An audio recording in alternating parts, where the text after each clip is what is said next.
Operation 10 Straight comes to a head tonight as the Sabres are in Dallas taking on the Stars. Lindy Ruff said yesterday goalie Alex Lyon is being evaluated for a lower body injury, which came late in the win Monday against St. Louis. Ruff said Colton Ellis would be ready to come off the injured reserve if Lyon ends up not being available. Puck drop is set for 8 o'clock tonight. You'll be able to catch all of the game action right here on WGR Sports Radio 550. It's Red Helmet Week for the Bills as they gear up for Sunday's game against the Jets.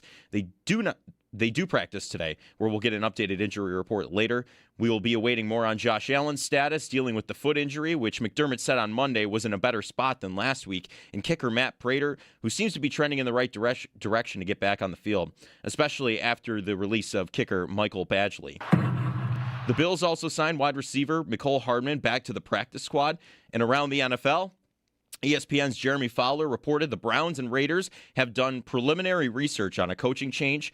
NBC's Aaron Wilson believes the Texans could toll Joe Mixon's contract. Per Wilson, Mixon got some procedures done on his own away from the Texans, not from the Texans' medical personnel, and it apparently affected the foot, the blood flow, and the progress turned into a stall.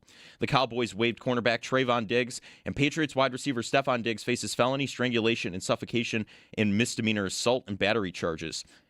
The alleged assault, according to Boston 25 News, took place on Tuesday, December 2nd, after the Patriots beat the Giants on Monday Night Football. Diggs' attorney said Diggs is in talks with the alleged victim to settle out of court. That's your Paddock Chevrolet Sports Update. Paddock Chevrolet celebrating 90 years of being your hometown dealership. I'm Joe Cali for WGR Sports Radio 550.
Operation 10 in a row tonight. Sabres and Stars. You're telling me that Lyon got hurt? I wonder where that might have happened. Any guesses from the fellas here? Where do we think that might have happened? I'm gonna skating off the ice probably at the end. Yeah, I'm gonna guess when he had to do a 360 spin on his back like a breakdancer in front of the net before the game ended. Yeah, that's when I would guess that happened. No one's edited that into the dance move where the guy gets thrown into space. There's a name for it. I don't know. I know exactly. That's a good idea, Joe. Yeah, that's a good one. I'm not into mocking Alex Lyon right now, so I'm not into. I'm not going to do it myself. But if someone did it, that would be awesome. Pretty creative way to do it. The way he was bent backwards trying to make that save. So. All right, we'll see. We'll see who the goalie is. Feels like a Luukkonen night then. Feels like it, but they said Ellis is ready, which is convenient, right? And also not surprising at all. Right. I said to Joe Cali before you got here, so they were cheating with Ellis. Like, he was fine, just on IR because they didn't want to have 3. I was like, good, you should cheat. Everybody cheats. You should be cheating. Right, long-term IR is getting used, that's ending after this year, finally. Right. But it's been used by all these, cap teams that are, circumventing, quote unquote, circumventing. Right. This is a pretty tame version, I think. But I am fine with it. I mean, you needed to rectify that problem, and you found an easy, way out that you weren't going to get punished for. So here you are. I want to get to football. It's Jeremy and Joe. Jeremy's off today, and happy New Year's Eve tonight. You get some college football on the way, which.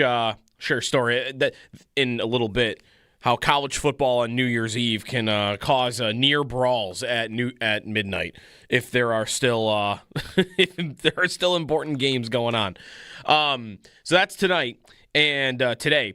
But this game tonight and also the strength of the opponent. Are you guys scoreboard watching yet, or am I a little early on that train? Like round the league, who you're rooting for, last night who's playing and who I'm rooting for. Are we doing that yet as a fan base? I was definitely mad that Florida picked up a point. Mm-hmm. There you go. I mean, yeah.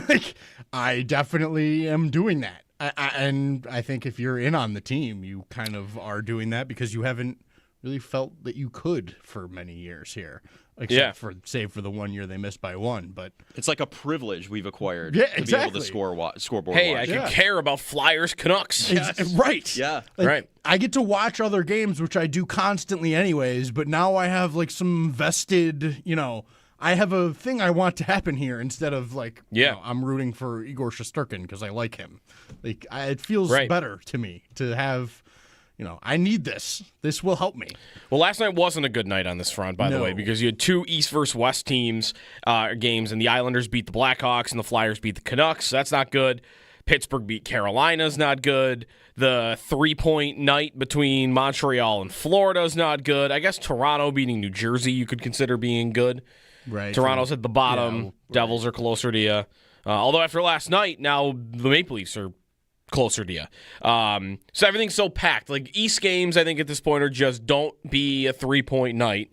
Right. Unless it involves the Hurricanes, because they're going to win the Metro, so the odds that they affect the Sabres playoff standing at all are zero. So like the one of the other 15 teams that you should be rooting for every night when they play an East team. Everything else, pick your opponents. You think Tampa's going to get in no matter what, so you want to root for them against these teams, you could do that. Last night was not great. They got a tough test tonight. Yeah, they got a really tough tonight test. Is I don't know, as big a test as they've had in many years to me. This Dallas team is legit. You are rolling, and you got to keep going here. They're going to lose eventually, but keep this streak going and build more and more momentum. I've been thinking about how can they springboard this? Is there anything they can do with this winning streak? How would an Alex Tuck extension hit right now for everybody at a decent number? Or how would a trade for just something for something just to give them another you guys did this, all right, here's a little love. Yeah. And a win tonight I think would go in that sort of category of all right, we just beat a top contending team to just keep on a roll here. And that would be just another notch in the belt of this team's legit. Yeah, that's a good question because I think Tuck extension I think increases in probability every game they win because I think the more you prove to him that he wouldn't be signing up to miss the playoffs for the remainder of his career, the more likely the two sides meeting in the middle becomes. Right. And what's the middle? If the Sabres are anywhere in the $7 million range, I've said I think that's insulting. There was a report out there that maybe that's the case. There's also, the Adams leaks, right, that he was asking for, 11? Around 11? 10.5, 11? More than the Kempe deal, right? More than that. That was the report. So they come to some agreement that they're going to be between 9.5 and 10. And both sides move a couple million, and they agree because he sees that they can do it. And maybe he believes in the organization more with the guy that's now in charge. Right. And they meet in the middle. I think that's more likely today than it was certainly before the win streak. Yeah. I think it would be accepted. I think it would be applauded if that were to happen. The trade idea is the one that's more interesting to me because that is where I was, and many were, the last time they won this many games in a row. Right. That, hey, go... Jeremy especially was, I remember, very on that train. Botterill, go take advantage of this because you're in first place, but you are not as good as this streak or as this record, but you could use it to springboard, catapult yourself to somewhere where you are that good if you go out and you add. Right. Because you had people, I just pulled up the game they beat the Sharks to go to 10 in a row in 2018. Like the players that were in that lineup that night, playing important roles. You had old Jason Pominville. Right. And he was doing the best he could at that point. Like he scored 16 goals. Right. He was on the number one line at that point. Vladimir Sobotka was playing important minutes as a center. You had rookies in Casey Middlestad and Tage Thompson who were not ready to contribute yet in a big way at all. Beyond that, I mean, you had your fourth liners. I'm not going to go too hard in on Remy Ellie being on the team because he's your Josh Dunn. Yeah, right. Nathan Beaulieu and Zach Bogosian are playing big minutes on that team. Right. And Casey Nelson is playing big minutes. Like, yeah, that team was flawed, and there was clear areas to add to it. This team, that's a tougher I think thing to figure out is where would you want to add? Where would you say, like that team, clearly I need an upgrade for Sobotka. I need an upgrade so that Bogosian doesn't have to play 25 minutes a night. So insane. That team was easy to figure it out. It's this team's a little more, okay, do I flip power? Do I add what do I add? What's my move? Goalie's always been the thing, but they're actually not, they're getting away with decent goaltending right now. Yeah. You could still say goalie. Popped into my head, like, what if you got a guy in that? Like a real guy. Could you go get a guy like UC Saros? Like, what's it take to get UC Saros? You got to trade power? What does that look like? Yeah. I would love to see it. Like, they've been getting good goaltending. I agree. I don't need this, but if you were going to point to somewhere on the team that you would say there is a clear level that we can go up here, I think the first place you look is in that, right? Despite the results they're getting right now, they don't have guys with pedigree there. And it would be interesting to see them go get a proven starter and see like how that can, can you get goaltending this good all the time and then just be this good? Right. Isn't that kind of the goal? Because you would say right now, I think the better way to maybe figure this out is if I told you, I come back from the future 3 months from now, and I tell you, hey, you're not going to believe it. It happened again. They collapsed. Right. The win streak was great, and then they faltered, and they ended up missing the playoffs for the 15th year in a row. I come back in time and tell you that's happened. What's your first guess as to why it happened? It's goaltender. 100%. Yeah. That's the first thought. I think it has to be. I think a lot of it at the start of the year was that when they were really struggling. Like Lyon played well really at the beginning of the year, and then there was a stretch in the middle where they couldn't get a save, and they were losing all the time. And so I think we've seen it this year how it looks when that's happening, and because of that, I think it's top of mind, and because of the experience of this team over multiple seasons, we would probably go back to that being an issue. So that's why I think it's interesting to think about. Like, truly, what does this team do if you drop a 9-10 guy in that net every single night? Yeah. I think they make the playoffs pretty comfortably. I'm much more secure in thinking that they would. Yeah. I mean, I'm liking what I'm seeing from both goalies lately. Lyon more so because he's played triple the games in the last 2 weeks, but when I'm not telling you I'm 100% sure that these two are going to, or even one of them is going to keep it up the rest of the way. Right. Exactly. And it's like, this is great right now. Yeah, but we've also seen already from both guys, and I mean all three if you want to put Ellis in there, what they can have all struggled already this year at times. Yeah. Probably Ellis the least, and he's a rookie. And so you know that it's in there for them to regress a little bit. And there are some guys, very few, don't get me wrong, this is not an easy thing to do, but there are some guys that don't have that. They just don't. There are some guys that are just good, period.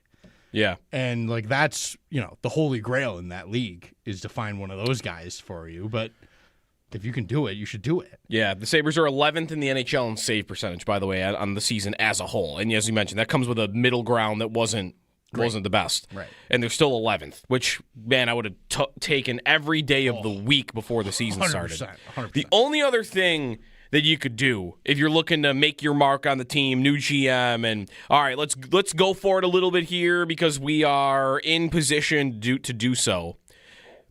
Like, you'd have to get creative with it. It would be more of a because the lineup is deep.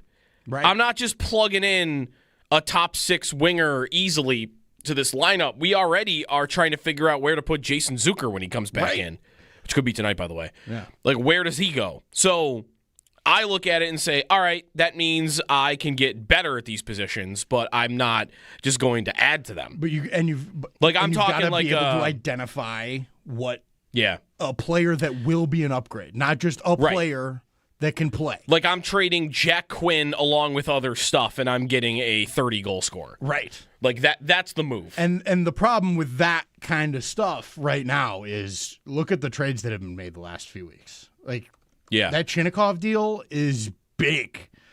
Igor Chinnikov, like, I don't know how many of you out there know who Igor Chinnikov is. Columbus. Probably not many. So he's good, but he's not like a name. And he got traded for a second, Danton Heinen, and a third. That's a lot of stuff for a guy. So, like, it's not exactly a buyer's market right now where you can just go out and acquire a good player for a cheap price.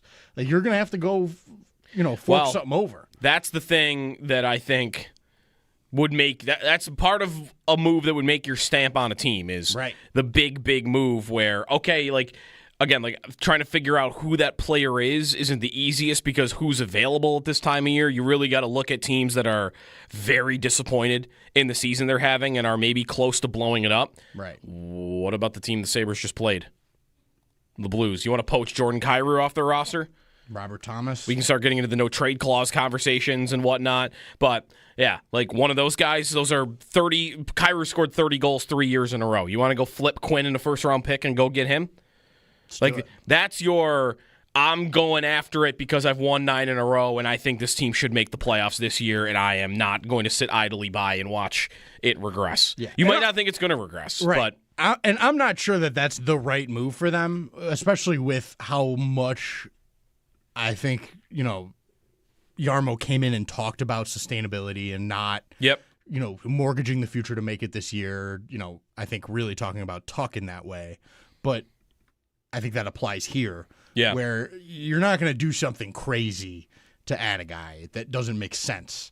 So, like, that also narrows this, list down a little bit to, like, what can we do that's also going to be good for a while? A lot of teams that make a deal like this are looking for a guy that's going to be good for the year. Yep. And that is not where this team is right now. They are at, we want, if we're going to do something like this, like we're talking about, which, again, might not be necessary or needed or wanted even in the room, you have to understand what your priorities are when you're doing that. And I think the nice thing is now I think everybody knows we got a GM in place that I think everybody trusts to make that decision. And that's a good feeling. Yeah, definitely. Was just looking up some of the trade bait list from ESPN's Greg Wyshynski from the last couple of weeks, like players that could be moved in on the shocking tier. There's Kyrou sitting there. There's Artemi Panarin, Elias Pettersson. There's really nobody realistic that feels available right now that makes sense for the move that I'm talking about anyway. Right. And you're right. Like, how much do you want to force it? How much do you want to push in for? Like, I'm telling you, I think if one of those guys actually was available, you get in that ball game. Yeah. For sure. Like, that's part of the appeal of having a aggressive GM that's done the job before now sitting in that chair. He's going to make that call. Is when that guy becomes available, I can now really believe that my team is going to push for that. Right. And actually maybe even pull it off and do it. Exactly. Whereas before, just no chance. Right. And even before, like, never thought of. Like, Adams was effective in the trades that he did make, but how many of those were like, I'm going to go hunt a guy down? It was all, I need to get rid of this guy. Right. On my roster because he wants to leave. The Peterka trade, for instance. Eichel, like all of it. Right. He did well in most of what he had to do, but he had to do all of it. It was never, I'm going to go help my team out because I think they deserve it right now. Right. Or they need it right now because they're dying, which was called for a few times as well. Also that, yeah. Josh Stone, by the way, quietly is on I think it's an 8-game goalless streak and only has 2 assists in that stretch. Yeah. I think he's played fine. He's been, well, I think if the points are drying up a bit. He set a very high bar at the beginning of the year points-wise for his game and what he's done in the past. I think this is probably a little closer to. Yeah. He's not I don't think he's like a 90-point guy, but like, right. He's probably a 60-point guy, 70-point guy, like at his peak, I would think. Middle six, dog, like great to have, but not. Yeah. He's not going to score like he was at the start of the year, I don't think. One other hockey thing. We're kicking off the show with some hockey. I want to get to football and get to some of your stadium memories today. This is our second to last show before they close down Highmark Stadium without the very slim possibility of a playoff game coming to fruition. So I want to do that coming up in a minute here. But while we're kicking off things with hockey here, the Olympic team is getting announced this week. I listened to Michael Russo, who is as dialed in on the Team USA roster decisions as anybody in the media. He covers the Wild, and Wild GM Bill Guerin is the GM of Team USA. And he went on with Elliot Friedman on 32 Thoughts either yesterday or the day before. And if you're wondering about Tage for Team USA, again, I would trust Russo to know how that decision-making process is going this week. And they were going through the list of shoo-ins for Team USA. And they got to the usuals that you'd expect, like Matthews, and even though Matthews hasn't had a great year, Matthews, Eichel, both Kachucks on the team, Kyle Connor, a couple others. And he mentioned Tage and said, I think it's a done deal he's on the team. That even though maybe he's not having the best start to the year, which I think is fair, right? Like, he's been fine. He's been good. But he's not on his, 47-goal pace that he was, nearing last year and in 2 years before that. But that they really valued. Like, I think he made the team the moment he went to the World Championships and did what he did. So I think he's on the team. There was no mention of Alex Tuch anywhere. And after listening to them, because I talked about this with Paul yesterday. Like, Tuch could really make sense for that team. Yeah. Penalty killing, fourth line winger. They were going through the roster, and they got to the last spot on the team is between Jason Robertson and Cole Caulfield. Mm-hmm. So if that's the case, like, Tuch's not making that team. No. Like, they are, they're Tuch, loaded, and I think there could be a role for him there. But if they're having trouble getting Jason Robertson on the team, who we'll see the Sabres play tonight, and I think he's first in the NHL in goals since stud. Maybe like November 1st, he's first. Like, he has the most amount of goals in the NHL in a certain amount of time. Yeah. And he might not make the team. Right. Like, I mean, that it's probably just Tage. If Jason Robertson is on that team, there's something wrong with USA Hockey, I think. That would be crazy. That'll be one of those where I lose my mind on their roster decisions. I'm sorry. That would be ridiculous. He's a great player. He's big. Like, he's big and he can skate. And tell him to go hit a guy. He can do it. I don't know what if he's not on your team, you're doing it wrong, is what I would tell you. Yeah, Russo says he's on the bubble for the team right now. That's crazy. I need to look at the rest of the roster to justify it. Well, but I just don't know that I can not have him on prepare that to be mad about this, because this is something every 4 years, or I guess in the NHL Bettman era, sometimes every 10 years, get mad about with USA Hockey is they need to have their 2 or 3 guys that, they only score 22 goals, but Brock Nelson is really good in his own end. We need that. We need to be trapped in our own end and play hard there rather than just have guys that can have the puck. That's great idea for defense. I don't even know if I can say it. The Miracle on Ice did damage to the way that USA Hockey thinks about their players. I love that take. I've had that take before.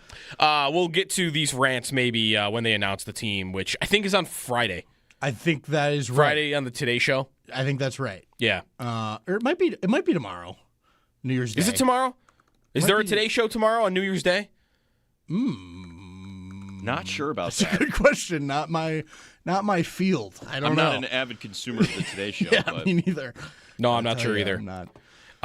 No, here it is. Yeah, announced live on the Today Show Friday morning around 8:25. All right. So we'll be on the air when they announce the team. All right, here we go. So, all right, we're gonna schedule rants for 8:30 on Friday. Okay. When Jason Robertson's left home for I don't even know who. If Tage is on the team, though, the rants will be mild. They won't be scorched earth. Maybe Matthias Samuelsson should make it over Jacob Slavin. How about that? He's played like 3 games this year. Slavin. I'm into thinking Samuelsson should make that team, but I do not think he's going to. We should treat it like the Ryder Cup, like 2 or 3 guys a year where they're just hot going in. You go, all right, give me that guy. Let's go. Let's ride the hot hand. I'm into that. 803-0550 is the phone number. It is Jeremy and Joe here on New Year's Eve. We have got Sal coming up at 7, Joe Marino at 8 from Locked on Bills. The Bills close out Highmark Stadium on Sunday without a miracle home playoff game, which is not really in the cards, it seems. Memories of that stadium. We got 2 shows to do it. Your number one memory at that stadium, the thing you'll remember most about it, as maybe for a lot of you, you've already been there for the last time. So let us know your thoughts. And comparing Jacksonville and New England, really went deeper into that yesterday, looking at the two teams the Bills are most likely to play in round 1 of the playoffs. And I've got even more evidence as to why I think that the Patriots are far and away the team that you'd want to play in the wild card round, not the Jaguars. More on that as well. Your phone calls welcome at 803-0550. We'll start ripping through them when we come back here on WGR.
Operation 10 straight comes to a head tonight.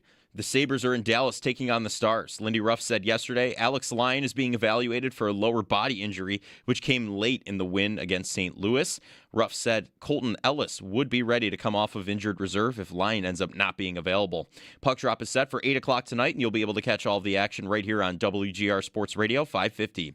It's Red Helmet Week for the Bills as they gear up for Sunday's game against the Jets. They do practice today, where we'll get an updated injury report later on. We'll be awaiting more on Josh Allen's status dealing with the foot injury, which McDermott said on Monday was in a better spot than last week, and kicker Matt Prater, who seems to be trending in the right direction to get back to the field, especially after the release of Michael Badgley. The Bills also signed wide receiver Mecole Hardman back to the practice squad. Around the NFL, ESPN's Jeremy Fowler reported the Browns and Raiders have done preliminary research on a coaching change. NBC's Aaron Wilson believes the Texans could toll Joe Mixon's contract. Per Wilson, Mixon got some procedures on his own, away from the Texans, not from the Texans' medical personnel, and it apparently affected the foot, the blood flow, and the progress turned into a stall. The Cowboys waived cornerback Trayvon Diggs, and Patriots wide receiver Stephon Diggs faces felony strangulation or suffocation and misdemeanor assault and battery charges. The assault alleged, according to Boston 25 News, took place on Tuesday, December 2nd, after the Patriots beat the Giants on Monday Night Football. Diggs' attorney said that Diggs is in talks with the alleged victim to settle out of court. That's your Paddock Chevrolet Sports Headlines. Paddock Chevrolet, celebrating 90 years of being your hometown dealership. I'm Joe Cali for WGR Sports Radio 550.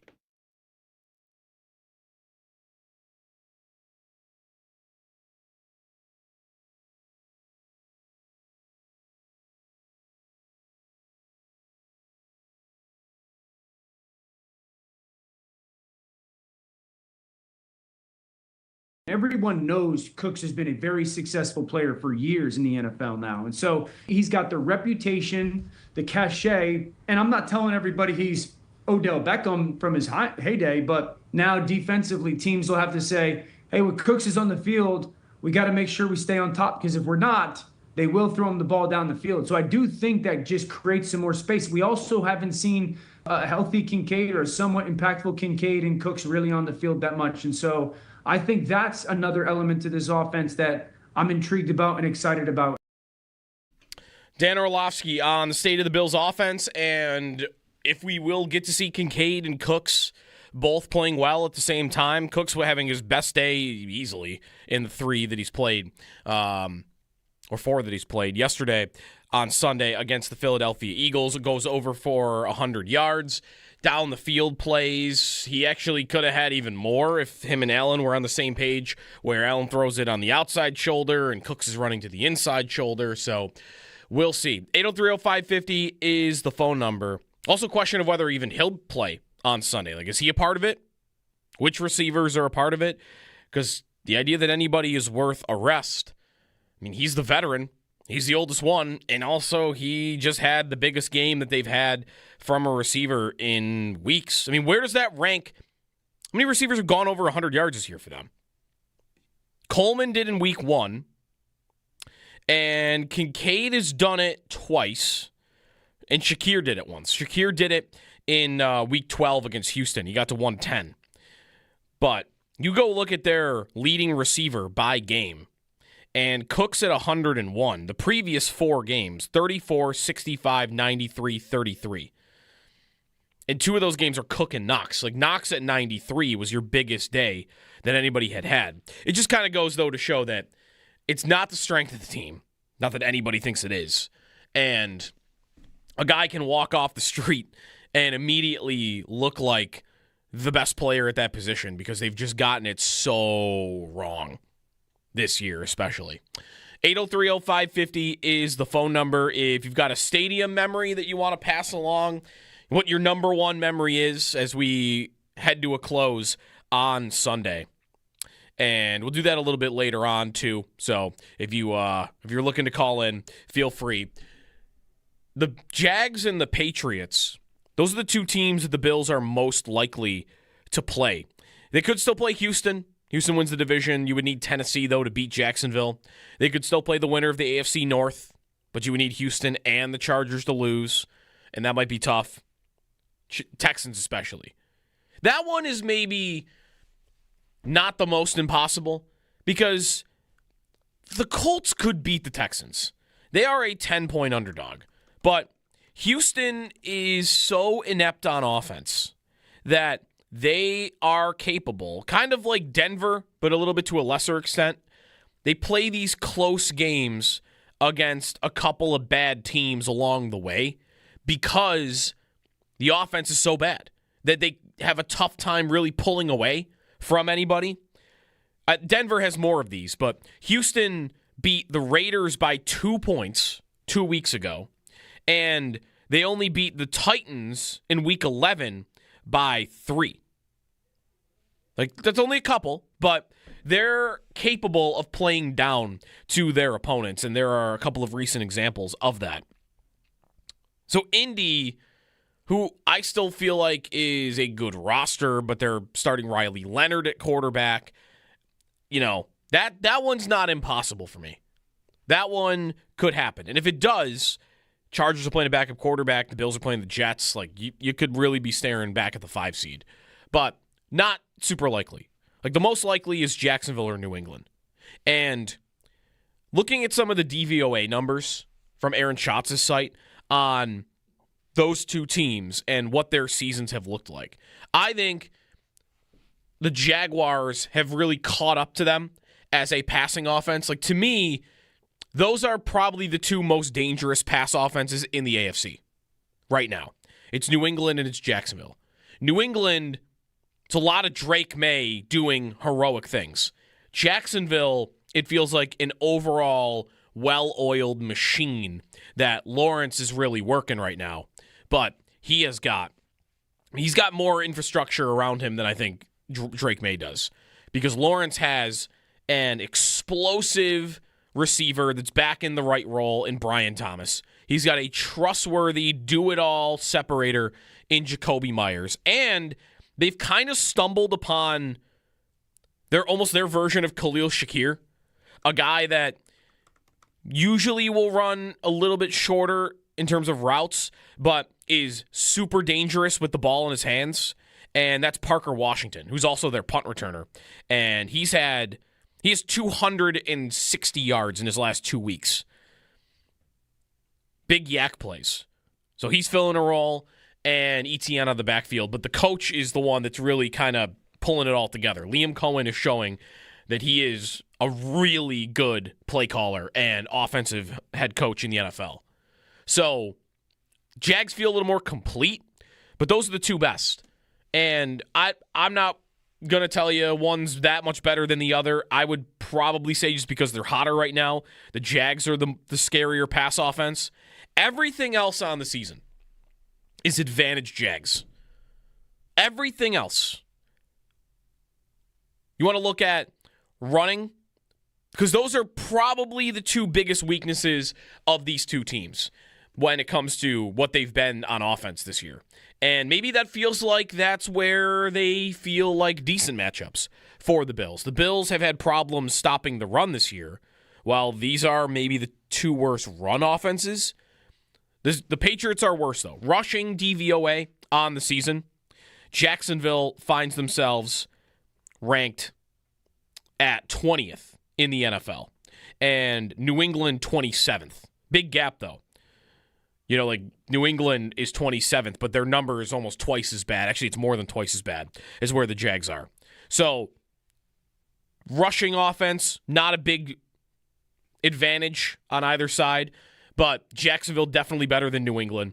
And then on the defensive side of the football, how good these two teams are against the pass, which the Bills have their struggles in. Right now, on the year, Jacksonville, the 9th best by DVOA, 9th best pass defense in the NFL, and New England, 26th.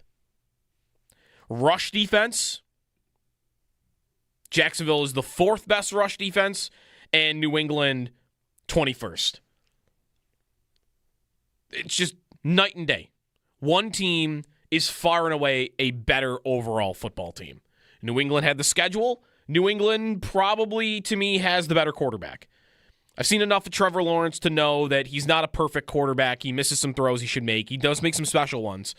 But I think he's being helped out a lot by his coach and his receiving core. May's great, but May doesn't have the receivers right now. He doesn't have the healthiest line. He doesn't have the run game, and he doesn't have the defense. He has the easy schedule, and I think that is a big reason why they're above Jacksonville in the standings. I don't think it's close. I think you want to play the Patriots in round one. Weak rush defense, weak pass defense, weak rushing attack. And you have a Bills defense that I would say right now, the thing they do best is limit other teams' quarterbacks as a defense. And they just did it to New England. Now, New England got up 21-0 on them, and they had some big plays. But those plays were on the ground, and one of them was a play that should have never happened. It was just somebody lost to contain. Like, the play worked overall, but Henderson bouncing it back outside, Epenesa's too far in, Hairston, same thing. Like, that's a mistake you would hope to not have happen again. It's almost a broken play. May had his worst game of the year. So I've got a secondary and a coach in Sean McDermott and a pass scheme right now that I think is designed to limit a team like New England. Whereas I think Jacksonville has more ways to beat the Bills than the Patriots do. So for me, it's not close. The other part of that is it might make you want them to lose on Sunday. I'm not going to say I'm rooting against them. I said this yesterday, too, that I'm not going to actively root against the Bills on Sunday. It's the last game of the stadium. They're wearing red helmets. You want it to be a cool day for everybody. And we'll start going through some of your memories here on the phone lines. But for me, I'm not going to be upset if, the game that didn't really matter, the Jets win it, and the game didn't matter in the standings, and the Jets win it, and now I'm going to New England rather than Jacksonville. Like, to me, that is a good result. That's a good result. 803-0550 is the phone number. Rob and Mike, stay on hold. We'll get to you when we come back. Start rolling through some of your phone calls. Sal at 7 as well. I mean, his stadium memories go back into the 80s, right? Jerry Butler and more. So Sal coming up at 7, Joe Marino at 8. Your phone call's next on WGR.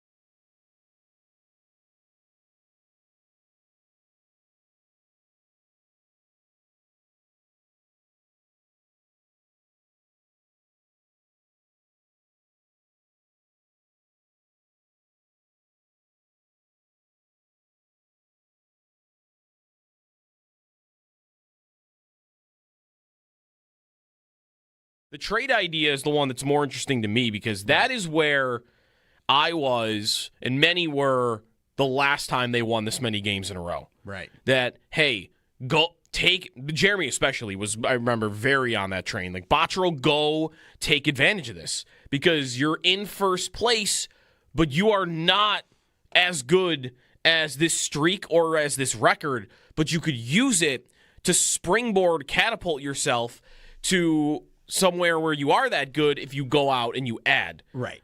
Because you had people, I just pulled up the game they beat the Sharks to go to 10 in a row in 2018. Like, the players that were in that lineup that night playing important roles. You had old Jason Pominville. Right. And he was doing the best he could at that point. Like, he scored 16 goals. Right.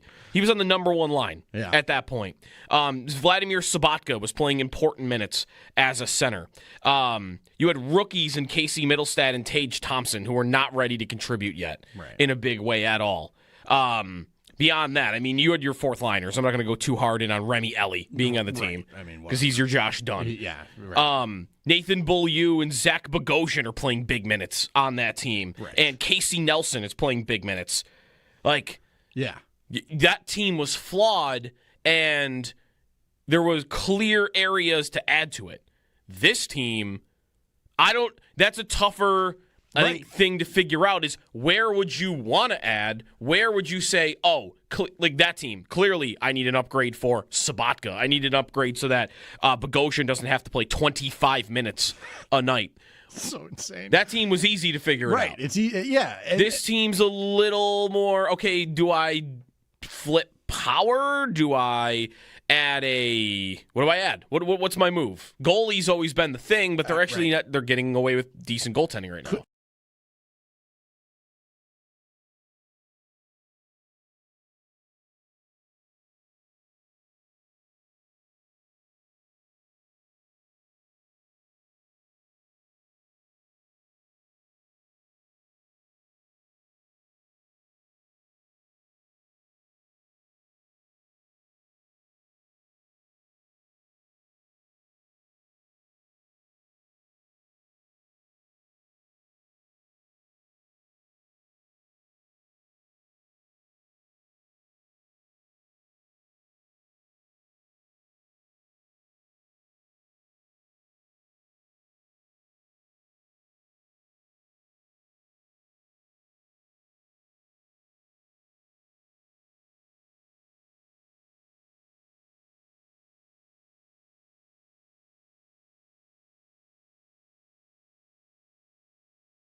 Jump into some of your phone calls. Sunday, the final day at Highmark Stadium.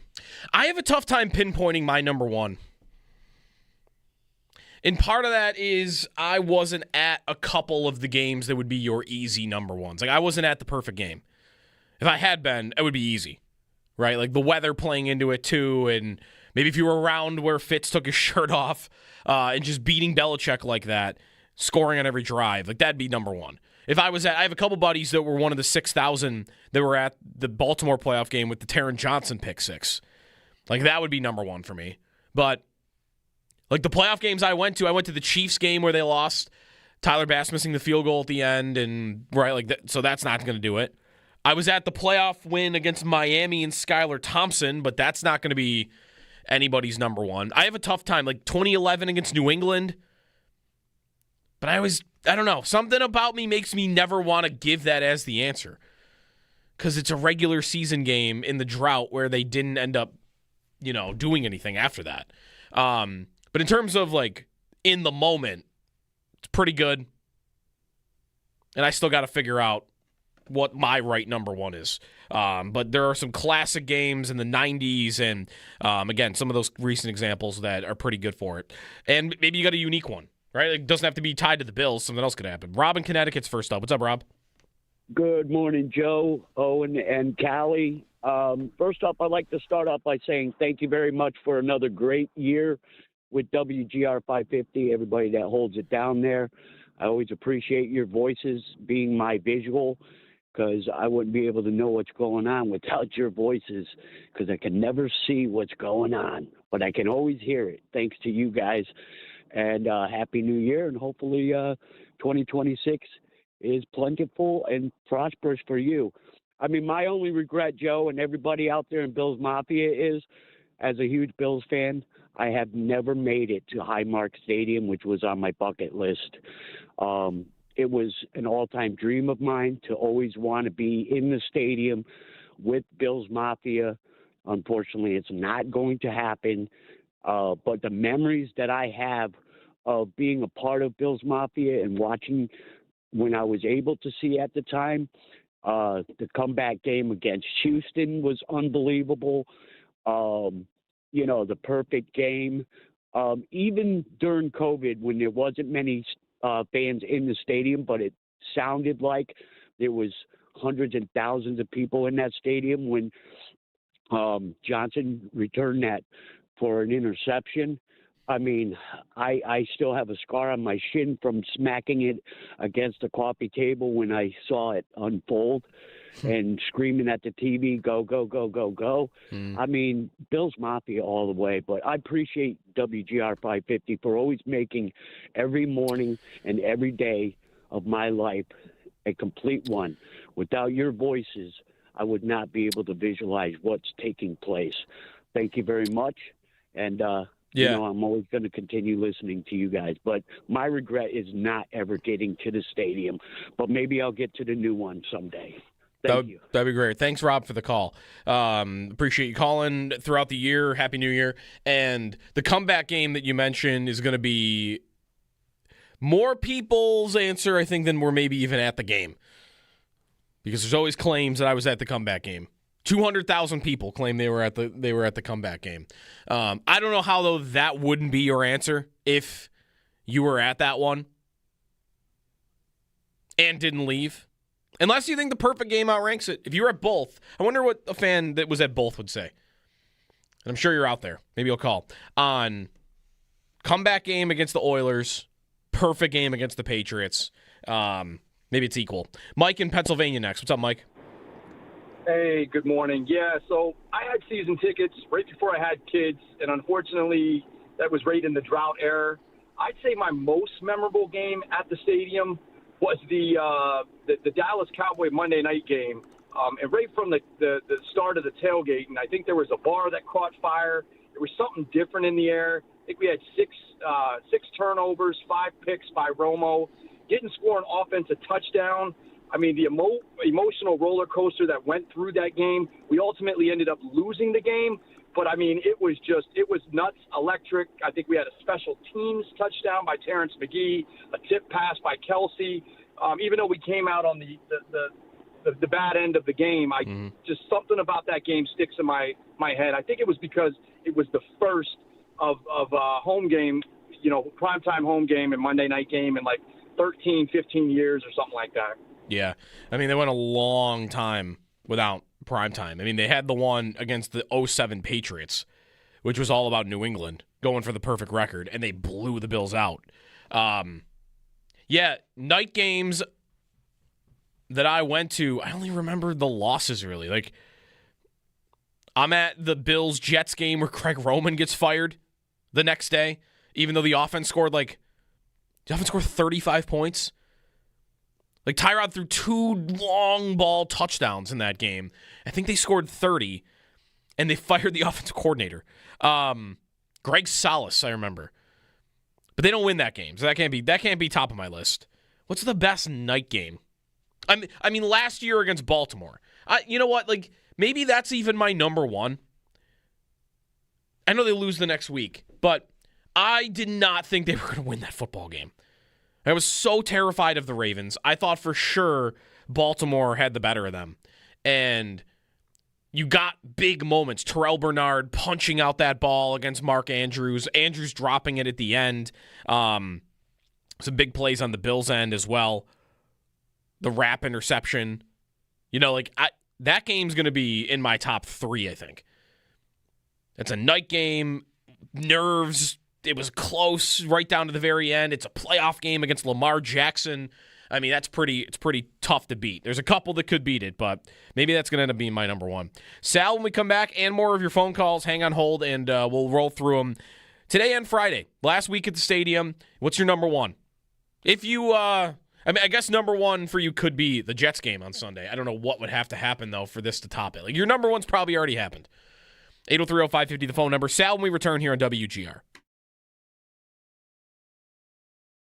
The trade idea is the one that's more interesting to me because that is where I was, and many were, the last time they won this many games in a row. Right. That, hey, go take, Jeremy especially was, I remember, very on that train. Like, Botterill, go take advantage of this because you're in first place, but you are not as good as this streak or as this record, but you could use it to springboard, catapult yourself to somewhere where you are that good if you go out and you add. Right.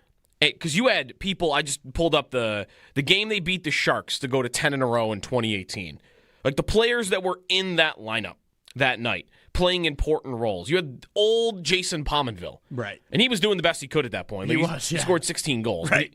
He was on the number one line at that point.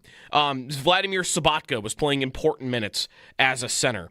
You had rookies in Casey Middlestad and Tage Thompson who were not ready to contribute yet in a big way at all.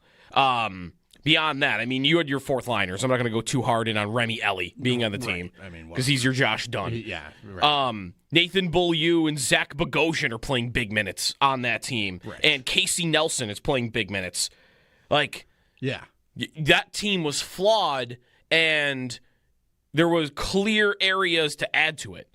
This team, that's a tougher I think thing to figure out is where would you want to add? Where would you say, like that team, clearly I need an upgrade for Sobotka. I need an upgrade so that Bogosian doesn't have to play 25 minutes a night. So insane. That team was easy to figure it out. Right. This team's a little more, okay, do I flip power? Do I add what do I add? What's my move? Goalie's always been the thing, but they're actually they're getting away with decent goaltending right now.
Operation 10 Straight comes to a head tonight as the Sabres are in Dallas taking on the Stars.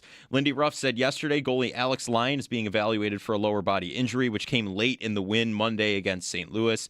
Ruff said Colton Ellis would be ready to come off of injured reserve if Lyon ends up not being available. Puck drop is set for 8 o'clock tonight, and you'll be able to catch all of the game action right here on WGR Sports Radio 550. It's Red Helmet Week for the Bills as they gear up for Sunday's game against the Jets. They do practice today, where we'll get an updated injury report later today.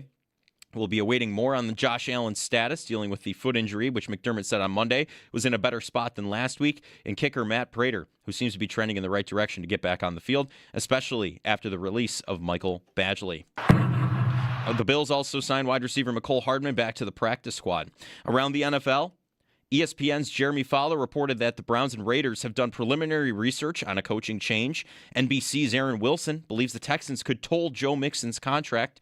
Per Wilson, Mixon got some procedures of his own away from the Texans, not by the Texans' medical personnel, and it apparently affected the foot, the blood flow, and the progress turned into a stall. The Cowboys waive cornerback Trayvon Diggs, and Patriots wide receiver Stephon Diggs faces felony strangulation or suffocation and misdemeanor assault and battery charges. The alleged assault, according to Boston 25 News, took place on Tuesday, December 2nd, after the Patriots beat the Giants on Monday Night Football. Diggs' attorney said that Diggs is in talks with the alleged victim to settle out of court. That's your Paddock Chevrolet Sports Update. Paddock Chevrolet, celebrating 90 years of being your hometown dealership. I'm Joe Cali for WGR Sports Radio 550.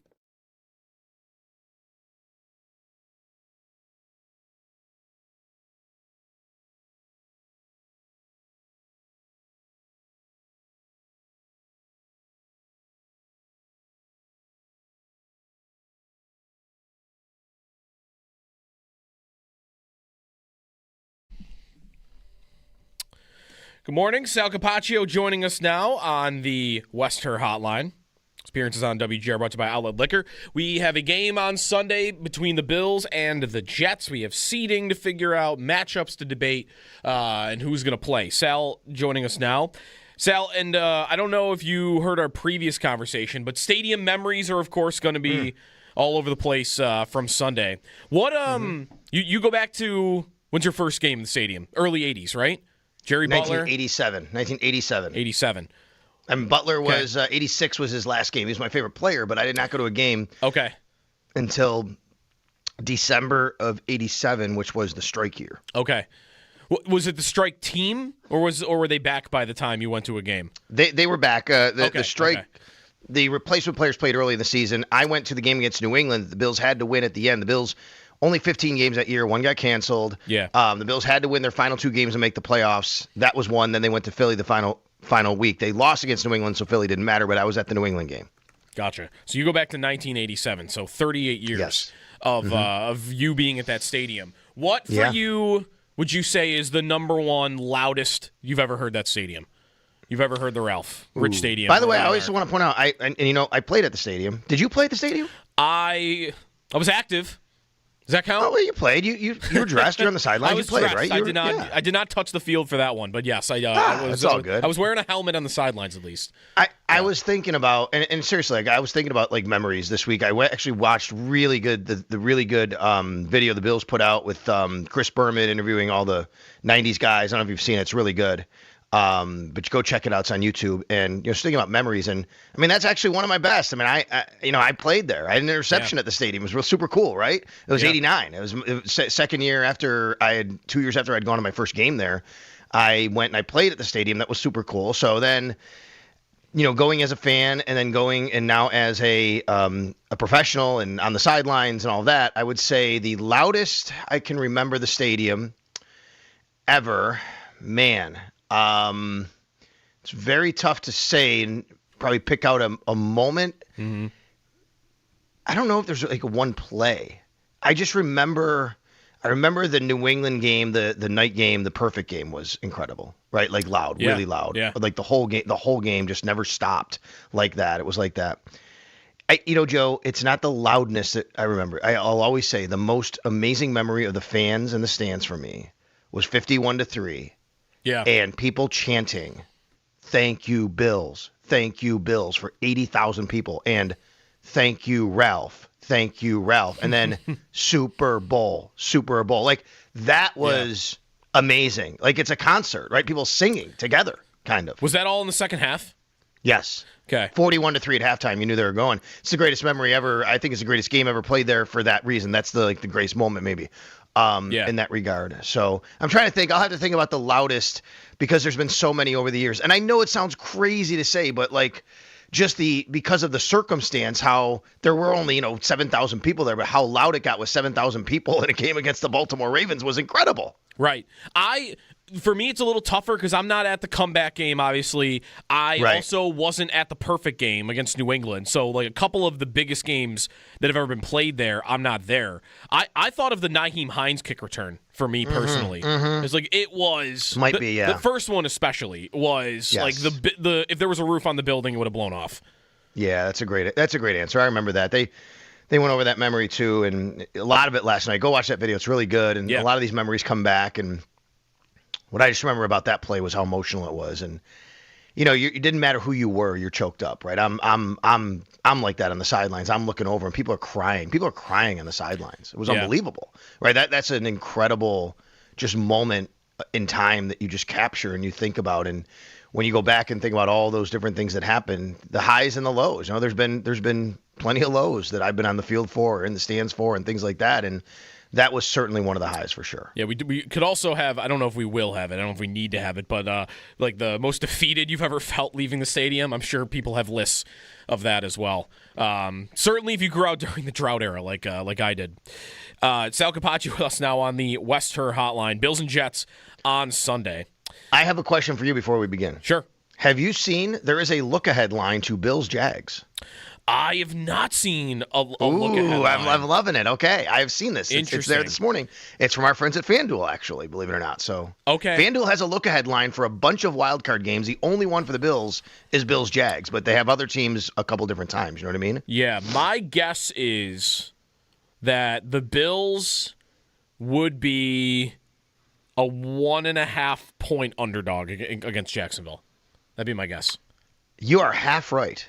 They have them as a 1.5 point favorite. Favorite, okay. Yes. Not really. I am 3 points off, really, if you think about it, on the line. Yeah, that's right. Okay, road favorite. Do you think they would be, Jacksonville's the most likely, I think, by the odds that they would play. New England is probably second. They still could play Houston. They still could play Pittsburgh or Baltimore. Do you feel like they would be favored wherever they go? I don't know if they'd be favored in Denver if it comes to that. Right, it could be Denver too. That's right. I think I'm looking at the other lines for other games. Yeah. Do you want to guess what they have? I think I'm going to base my answer off this. Do you want to guess what they have? Chargers, Patriots. I would say Patriots by 2.5. They have them by 3, actually. Okay. But that tells me I think the Bills would get more love than the Chargers in that situation. Definitely. I think you'd probably look at a Patriots favored by 1 maybe against the Bills. Okay. I don't know, though. That's a good question. Yeah, maybe. That's right. So to answer your question, no, I don't think they'll be favored everywhere, but I could see it. I wouldn't be stunned if that were the case. I wouldn't be stunned if they were favored in New England. Me neither. I wouldn't either. Like, same thing. It's probably a point on either side, whoever's favored. And maybe it's one of those where someone starts the week as the favorite. And, like, this happened last year against Baltimore, right? So, like, the Bills opened the week before the playoff game against the Ravens as the favorite. And I think by the time we got to Sunday, the Ravens were favored. That could change. Yeah, that's right. That's right. They have the Bills and a look-ahead line at FanDuel as favored by 1.5 over Jacksonville in a wild card. And it's also the third highest over-under at 50.5 possibility of what they have. Not every matchup is listed. Like, they only have the Bills once, but it's got a pretty high over-under, too. Do you have – I know you did a little of this earlier in the week yourself. The two most likely opponents are the Jaguars and the Patriots. Do you have a preference right now between those two teams? Because when I look at it, like, I was looking at some of their DVOA numbers this year, and the Jaguars are just, in some cases, far and away better in certain areas of their game than the Patriots are, and the only one New England ranks higher in this season is just their overall pass offense. But if you go to Jacksonville just since they traded for Jacoby Myers, it's even. So if the passing offenses aren't that different, to me you just have a better overall team in the Jaguars. See, I think that's right, but there is a lot of please don't let your season end in New England type of stuff for me. Like, you know what I mean? Like that part of it creeps in and it shouldn't. I am not like I'm being a little emotional when I think about this question because I just like if you go to New England and lose, it is such a tough deal. Like to have to deal with that for the next 9 months. You know what I mean? Would you? I mean, yeah, you go anywhere and you lose, but I mean that would really sting. And I can't. So I think it's a tough question for me to answer because of that. And then, honestly, Joe, like you go to win twice in one stadium is tough. Yep. On the road against a division opponent that knows you, but everything you're saying is right. You know that it probably feels like it's the better matchup. Now, I can get to Jacksonville by this, which is, yes, they're playing really well. I've also seen them really stink this year at times. Yeah, they got smoked by the Raiders early in the, or not the Raiders, the Rams early in the year. Right. Whereas New England really, other than the first couple of weeks when they were 1-2 with the Raiders and Steelers, like they're in or win every game. Yeah, the one thing that scares me a little bit about the Jags, and again, this is more so since the bye week, is they are lighting teams up, Sal, and they're not doing there's no like asterisks right now, which is what you have about New England, which is but you're doing this mostly against bad defenses. That's right. The Jaguars, they have scored 29 on the Houston defense, 35 on the Chargers defense, and 34 on the Denver defense. Like, they have gone and played some of the best defenses in the AFC playoffs, and they've lit them all up. And that, to me, is like that might be more impressive than anything that the Patriots could possibly do against the Jets and the Dolphins and the Raiders and others. They actually have, looking at it right now because I saw this the other day, they have the highest strength of wins of any team in the whole AFC. Jacksonville? Yep. Yeah. Their strength of wins. The teams, if you take just their wins, folks, right, all the wins they've had 12 of them, and you take the winning percentage of all those teams they've beaten, it's 458. You're like, well, that's all they're 500. Yeah, because nobody's over 500 in the AFC. I don't even know if anybody is in the whole NFL, actually. Yeah, only one, the Rams. The Rams are the only team that have a over 500 strength of wins. And then, believe it or not, the Giants are exactly at 500. They haven't won enough games, though, to really matter there. Right, they've only won a couple of them. So 88 total wins. Like, if you add up the combined wins of the other teams, it's 88. Yeah. The Bills actually have a pretty good one, 77, which is actually fairly high compared to the rest of the conference. But you're right. Jacksonville has their strength of schedule is over 500. Like they've played a tougher schedule than most in the league. I like the way you went about the feeling that would take place if you were to lose in New England. Are you tempted at all though by like what the high end of that would be? Because on the flip end, I am. Like you almost kind of neutralize their division title. Not fully. Right. Like that'll go down in history. You'll look at the list, like New England won the division. But if you're a New England fan, like you're feeling all high and mighty, like, we took the division back. But if you lose in the playoffs to the Bills, it's almost kind of like you didn't win it. Yep, I like that. And it's boomer bust. I think at this point, Drake May is going to win MVP, right? He is a big favorite. Yeah, he's like. I mean, if you 400. go there, I mean, yeah, you know, it would really suck. The one end of it, I said, would really suck because of all that. I mean, they were chanting, their MVP chants were going on when we were there for Drake May when they were up 21-0, whatever the score was, and people were chanting MVP. And the Bills come back then, and Josh Allen has a great second half, and the Bills do. And if you go there and beat them, and you have Josh Allen running off, but you have the guy who won, who's gonna win it. We don't know that. Probably gonna win on the other side, but then you have your reigning MVP win it. Like that's pretty sweet, right? Right. Yeah, definitely. By the way, while we're on New England, very quickly, the news yesterday on Stephon Diggs, he's facing strangulation and assault charges, which could be a pretty serious matter for him. There's no question though, right, that this would impact his availability this year, right? You think that would be more next year? It would not. I would say that's correct. Yeah. I would say that. We just know how these things generally work in the NFL. Yeah. And the league would, slow play it, see where it goes, how it goes, let the legal situation play out, especially at this time of year. I just could not imagine the league stepping in at this point unless something much different happens with this situation, and there's more information that comes to light, and suddenly the league has to have some sort of action. You know what I mean? Right. And they're dealing with a lot of injuries at the position already. So They are. The thing about New England, though, that what scares you is they're getting Milton Williams back for the playoffs, and he is a difference maker in their interior. And when you play a team like Jalen Carter was last week, and their interior, like, it's tough to run. And then you become a little more one-dimensional, and, that's how mistakes happen for the Bills, and you can't have that happen. That's the one thing that really does kind of scare you about New England, right? I mean, yeah, they can break off runs, but they're not a great running team, but they can, of course, have Travion Henderson.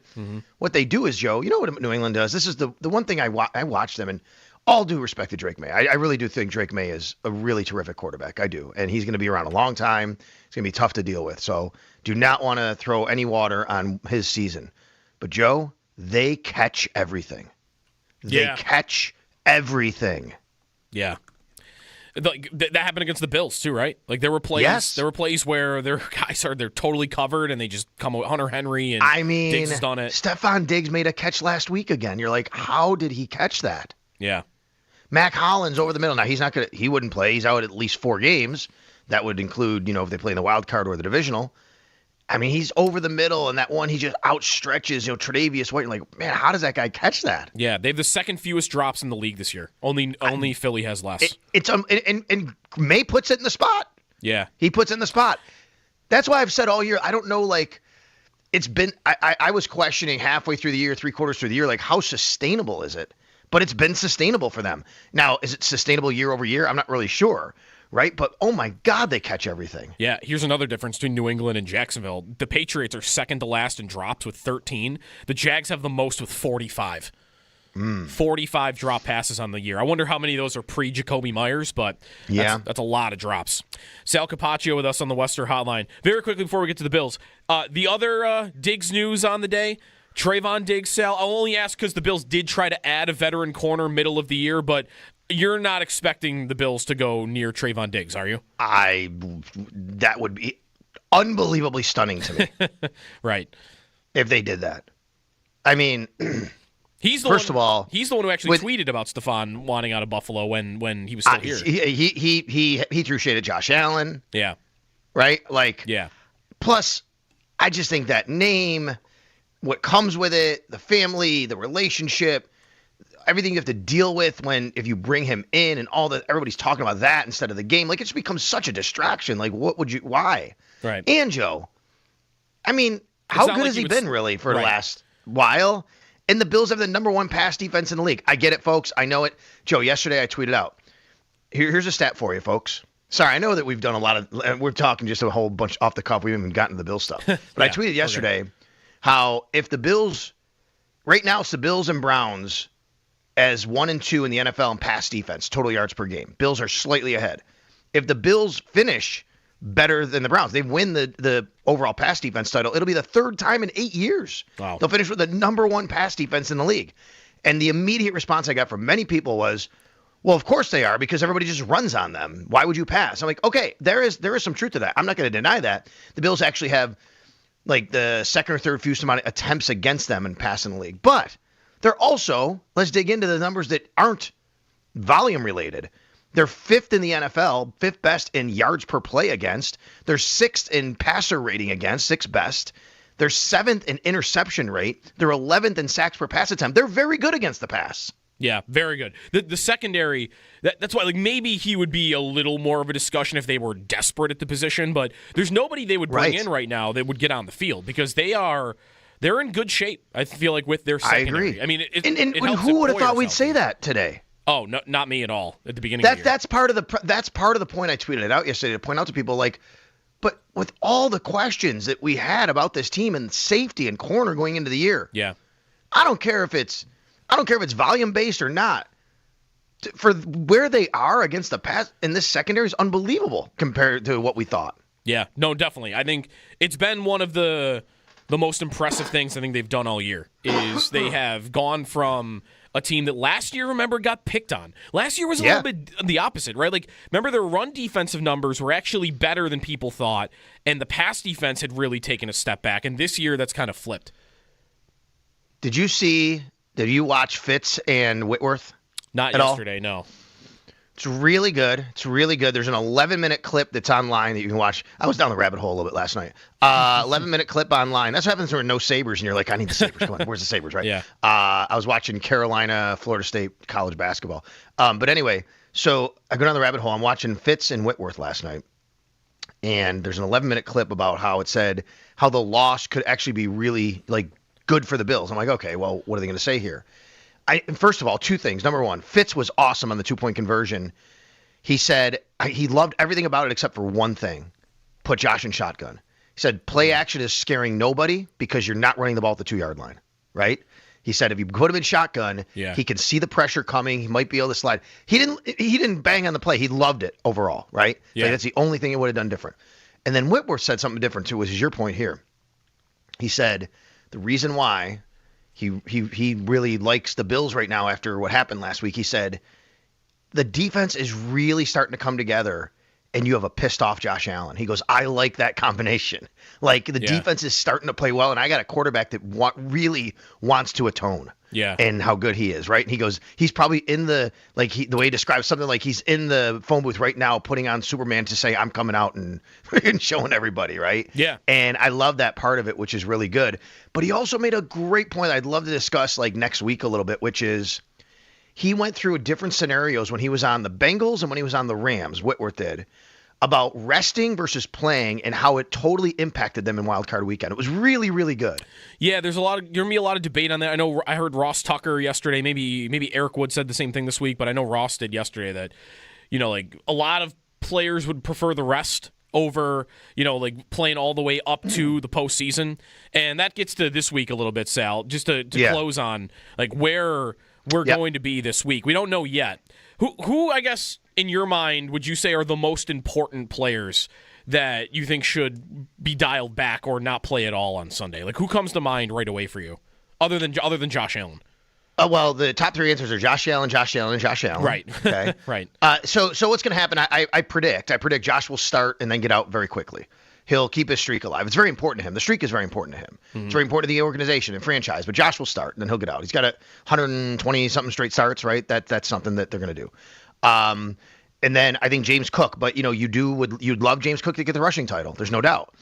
Now, the advantage is you do have Jonathan Taylor playing before James Cook. He's 47 yards behind. Mm-hmm. The disadvantage is you have Derrick Henry, who's 150 yards back, who's playing after, and you never know with that guy. He could wind up getting it, right? Yeah. So I think that's number two right there. And then the banged up guys, Jordan Poyer. I'll give you one. I think Shaq Thompson is very important because Terrell Bernard's banged up too, right? You cannot lose both middle linebackers. Right. And as much as you need Shaq Thompson in there, yes, that's right. I agree. And then so dial him back. I wonder if Matt Milano would be one guy here. You can't risk at his age. You want to make sure. Maybe Christian Benford because he's so important to what you do. So I don't know if you have a ranking. Yeah. I just think that there's guys that you have to make sure of that are ready to go. And then, don't put Dalton Kincaid on the field. Yeah, there's no reason for that, right? Yeah. You want to maybe dial back Spencer Brown after he got poked in the eye last week, and you just don't want to leave anything to chance and Deion Dawkins, things like that. The two guys that I wanted to ask you most about, because I wonder, all those guys make sense.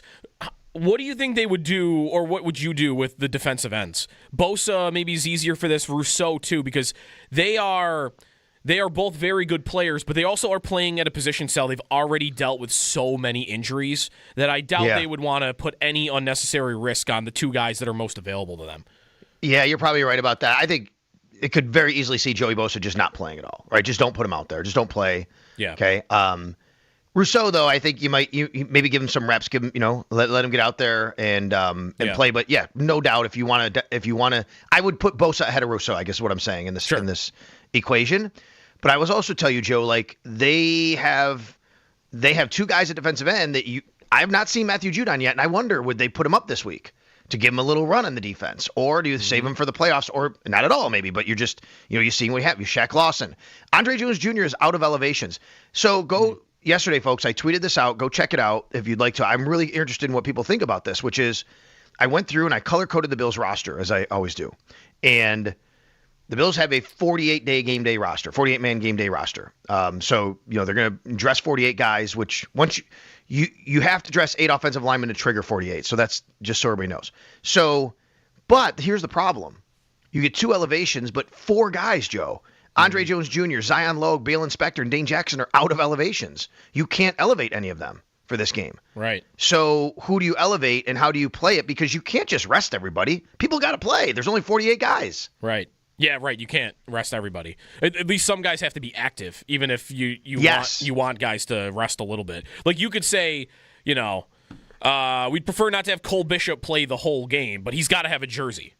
Like because we might need him at some point if something happens to guys. That's exactly right. I mean, I don't know. I've gotten stuff like, well, let Frank Gore Jr. up and rest Ray Davis. Like, I mean, Ray Davis and Ty Johnson have to play. You want them in for James Cook. Like those guys, those are the guys that got to play. Actually, yeah. Ty Johnson. I'm fine with bringing Frank Gore Jr. up, but you have injury. Here's where the Bills need to start. This is my thought on this. And by the way, Sean McDermott did give us an update on Monday. We'll get another update today. Later today, he'll update us more on these injuries. We'll find out a little bit more. When you're the Bills, you're thinking about how to do this. I would say this, folks. The first thing you do is you have to start with injuries. The number one thing is who's banged up that we don't want to play. Yep. Then you get to who else do we not want to risk getting injured. Right. There also, by the way, is the incentive conversation, which I don't know if you've looked at that list, but I have, yes. There are some guys, like I know Knox is 7 yards away from an incentive and Bosa's a sack away. Like that'll be something to figure out maybe this week too, is like who's really close to getting, a $200,000 or whatever incentive. And the Bills have always kind of tried to take care of their guys like that. Right. They really have. Like they did it with James Cook last year for a record. Right. He came back in. The rushing touchdown record. I mean, people say, Josh is 1 touchdown away from 40.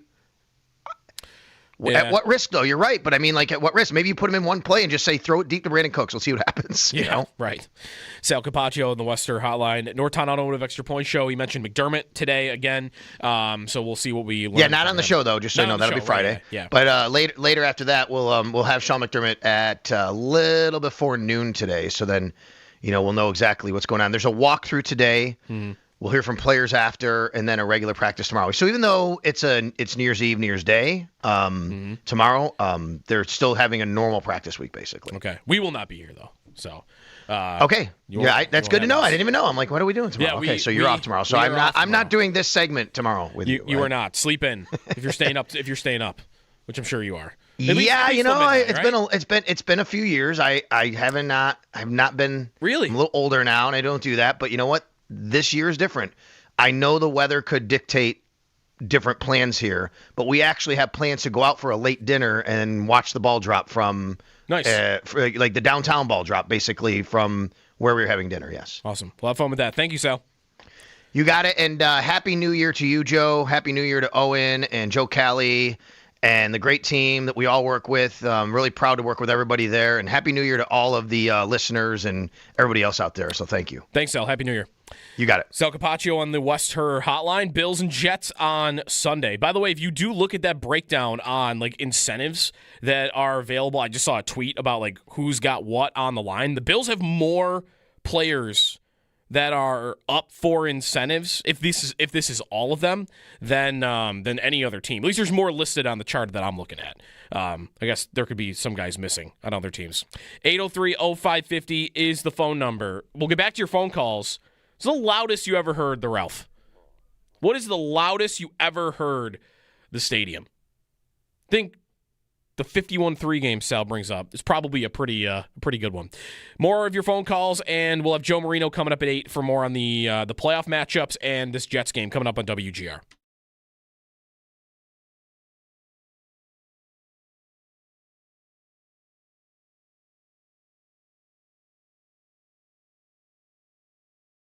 Rushing DVOA on the season, Jacksonville finds themselves ranked at 20th in the NFL, and New England 27th. Big gap, though. Like New England is 27th, but their number is almost twice as bad. Actually, it's more than twice as bad as where the Jags are. So, rushing offense, not a big advantage on either side, but Jacksonville definitely better than New England. And then on the defensive side of the football, how good these two teams are against the pass, which the Bills have their struggles in. Right now, on the year, Jacksonville, the 9th best by DVOA, 9th best pass defense in the NFL, and New England, 26th. Rush defense, Jacksonville is the 4th best rush defense, and New England 21st. It's just night and day. One team is far and away a better overall football team. New England had the schedule. New England probably, to me, has the better quarterback. I've seen enough of Trevor Lawrence to know that he's not a perfect quarterback. He misses some throws he should make. He does make some special ones. But I think he's being helped out a lot by his coach and his receiving core. May's great, but May doesn't have the receivers right now. He doesn't have the healthiest line. He doesn't have the run game. And he doesn't have the defense. He has the easy schedule. And I think that is a big reason why they're above Jacksonville in the standings. I don't think it's close. I think you want to play the Patriots in round 1. Weak rush defense, weak pass defense, weak rushing attack. And you have a Bills defense that I would say right now, the thing they do best is limit other teams' quarterbacks as a defense. And they just did it to New England. Now, New England got up 21-0 on them, and they had some big plays. But those plays were on the ground, and one of them was a play that should have never happened. It was just somebody lost a contain. Like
Here's what I love that I think is a positive that I would say in that situation, Fitz, is that you were in a gotta-have-it situation against, regardless of what people have said about the Eagles all year, this defense is real, and they've been real all year, right? Forget about the offensive part of the conversation.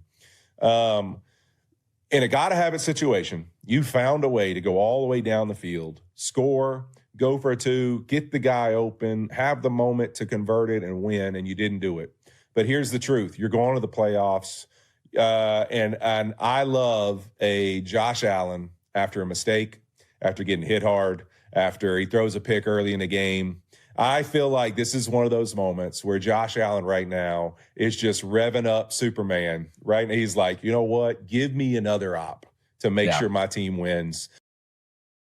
Andrew Whitworth, that's the clip that Sal mentioned on Fitz and Witt yesterday on the Bills and Allen at the end. He was furious after he missed that throw, clearly. I kind of do like the Fitz analysis also there of the play is near perfect. The play design is near perfect. I think he does make a lot of sense when he says the one element you don't need is the play action part of it, because he is right. The Eagles do not believe, I don't think for a second, that on your 2-point conversion play that you have just spent 2 minutes figuring out, because you had the earlier chance that you were going to go for 2, and then they reviewed the Knox play, and now you have to sneak it. So you had an extra minute to think about that play, and that you were going to come out with a James Cook run right up the middle. There's no chance. So you're play actioning a play that they're never going to believe you're running, and Allen has time. He actually even has time to step up a little bit. But I think if you watch the play back, there's no doubt that he's affected by the pressure coming off the right. And that's what causes him to hurry the throw. Again, he didn't need to hurry it as much as he did. But if he doesn't play action, that guy isn't even near him. And then maybe it's a little bit easier for him to step into the throw and not feel like he's got less time than he does. I think Fitz makes sense there. It's a near perfect play design for 2-point conversion. It still should have worked. 803-0550 is the phone number. It's the final week of the stadium, more than likely. What is the loudest you ever heard it? Try to figure out what that answer might be. And there are a couple of different, options, of course. 803-0550 is the phone number. Let's go to Brian in Buffalo first up. What's up, Brian? Hi, I was at both the 51-3 and the big comeback game. Yep. And for me, the loudest game I was ever at was the comeback game. There was people that are usually, I was a season ticket holder, and people that are usually passive, they were beside themselves. And then even in the parking lot after the game, it went on for a while. So for me, it was the big comeback game. Yeah. So, even though there were, what would you say, a couple thousand had left? Not everybody, obviously, so. No, at the most. I don't. The place was not empty by a long shot. Right. I'd say, no more than 2,000 maybe. But it was wild. I never saw the scene. I was a season ticket holder for years and years, but I've never seen it that loud from my experience. So it was awesome. Yeah. Thanks for the call, Brian. I was wondering if that could be the answer, because some people would have left early, and think if I remember right, I mean, I'm not alive for it, but I just know from the storytelling of it that game was blacked out. It wasn't a sellout. Now, I don't know if that was, again, a couple thousand. I can't imagine that, as he mentioned, the stadium was not empty.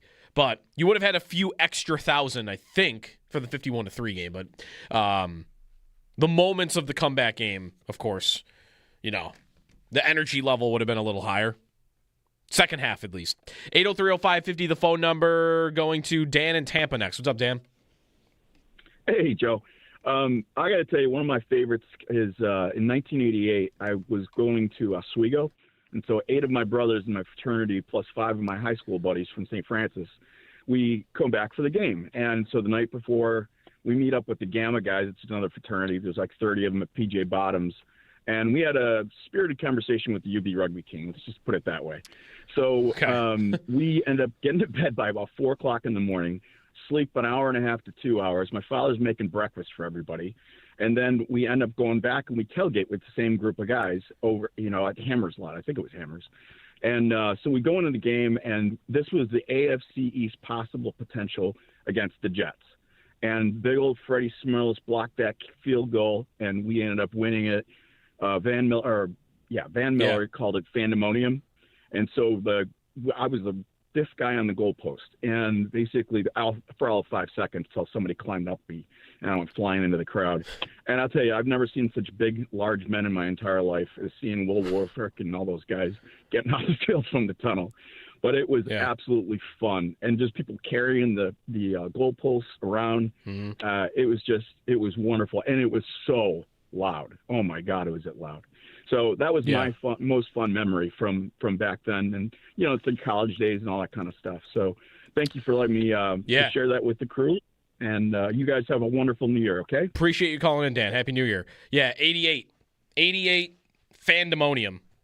For this conversation, the loudest, the Fandemonium game should be mentioned pretty quickly. So I'm glad, Dan, that you called in with that one. The highlights of that game I watched the other day, by the way, the stadium looks very different. And that could just be the scoreboard doing that, and maybe like some of where the ads are placed around the stadium. It almost looks different to me, like when you look back on especially the mid and late 80s of it, but 53 years of the stadium, it's going to change a bit. Let's go to Derek in Boston next. What's up, Derek? Hey, what's going on? Morning. I got two things. The loudest game that I can remember, like you, I grew up in the drought year, so I went, and a lot of games I left and they had lost and broke my heart. But recently I went to, this was probably like 2 years ago, I went to watch the Bills-Dolphins game right after the Dolphins scored. I think it was like 70 points the week before, and they're coming in real hot. That game was pretty loud, definitely. And that was probably the greatest game I went to. And then just to talk about the playoffs real quick, being a Bills fan in Boston, I'd love to go to New England. I'd love to beat New England in New England. But, man, if they lose, I cannot deal with these Patriots fans in New England. They are the biggest bandwagon fans. They are. They're just brutal, man. I'm telling you. It's boom or bust, right? It's the best feeling if you win it, and it's going to be miserable if you lose it. Exactly. So, but I'm into it. Bills, Happy New Year, and I'm loving all the Josh is angry. Defense is playing well. Yeah. We're not thanks. scared of anyone. Yeah, thanks, Derek. That's a good game. I wouldn't have thought of it on my own, but the context of it is pretty good. I mean, it's a Josh Allen home game. It's early in the season, but that is Miami 70 points, and you're right. Like the whole build up to that is, here comes Miami, the Dolphins, they're for real. And I remember the fighting about, is Tua actually that good? And I just could never buy into it. And I knew that they had scored 70 and that he was leading the league in passing, but I didn't want to buy it. And then they came here. Were they even favored? They couldn't have been favored, but the Bills just smashed them. Started back and forth. That's a 48-20 win against a division opponent. It's the Dolphins riding high, coming to your building, and Allen and Diggs just lit them up the entire day. Again, though, it went touchdown, touchdown, touchdown, touchdown, touchdown. That was the first 5 drives. Back and forth, and then the Bills just rolled them from there. Yeah, 48-20 was the final. That's a good one. That's a really good one. One more call before the break. Actually, let's take a timeout, and we'll get more calls on the other side. So if you're on hold, stay there. We'll get to you. What's the loudest you ever heard the stadium as we look to wrap up the Ralph on Sunday at Orchard Park as they play the Jets, red helmets, and then probably not play a playoff game. So this should be it. 803-0550 is the phone number. It's Jeremy and Joe here on WGR. Rushing DVOA on the season, Jacksonville finds themselves ranked at 20th in the NFL, and New England 27th. Big gap, though. Like New England is 27th, but their number is almost twice as bad. Actually, it's more than twice as bad as where the Jags are. So, rushing offense, not a big advantage on either side, but Jacksonville definitely better than New England. And then on the defensive side of the football, how good these two teams are against the pass, which the Bills have their struggles in.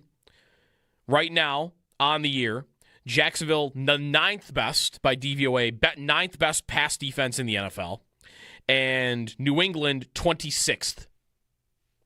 Rush defense, Jacksonville is the 4th best rush defense, and New England, 21st.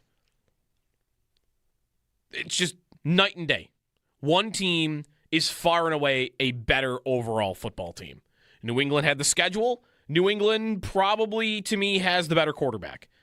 I've seen enough of Trevor Lawrence to know that he's not a perfect quarterback. He misses some throws he should make. He does make some special ones. But I think he's being helped out a lot by his coach and his receiving core. May's great, but May doesn't have the receivers right now. He doesn't have the healthiest line. He doesn't have the run game. And he doesn't have the defense. He has the easy schedule. And I think that is a big reason why they're above Jacksonville in the standings. I don't think it's close. I think you want to play the Patriots in round one. Weak rush defense, weak pass defense, weak rushing attack. And you have a Bills defense that I would say right now, the thing they do best is limit other teams' quarterbacks as a defense. And they just did it to New England. Now, New England got up 21-0 on them, and they had some big plays. But those plays were on the ground, and one of them was a play that should have never happened. It was just somebody lost to contain. Like,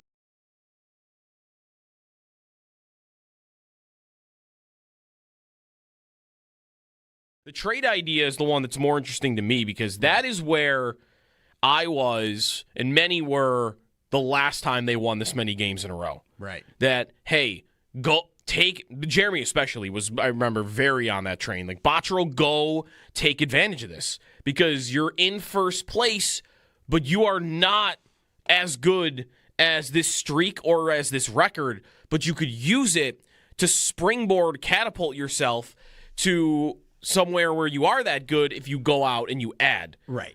Because you had people, I just pulled up the game they beat the Sharks to go to 10 in a row in 2018.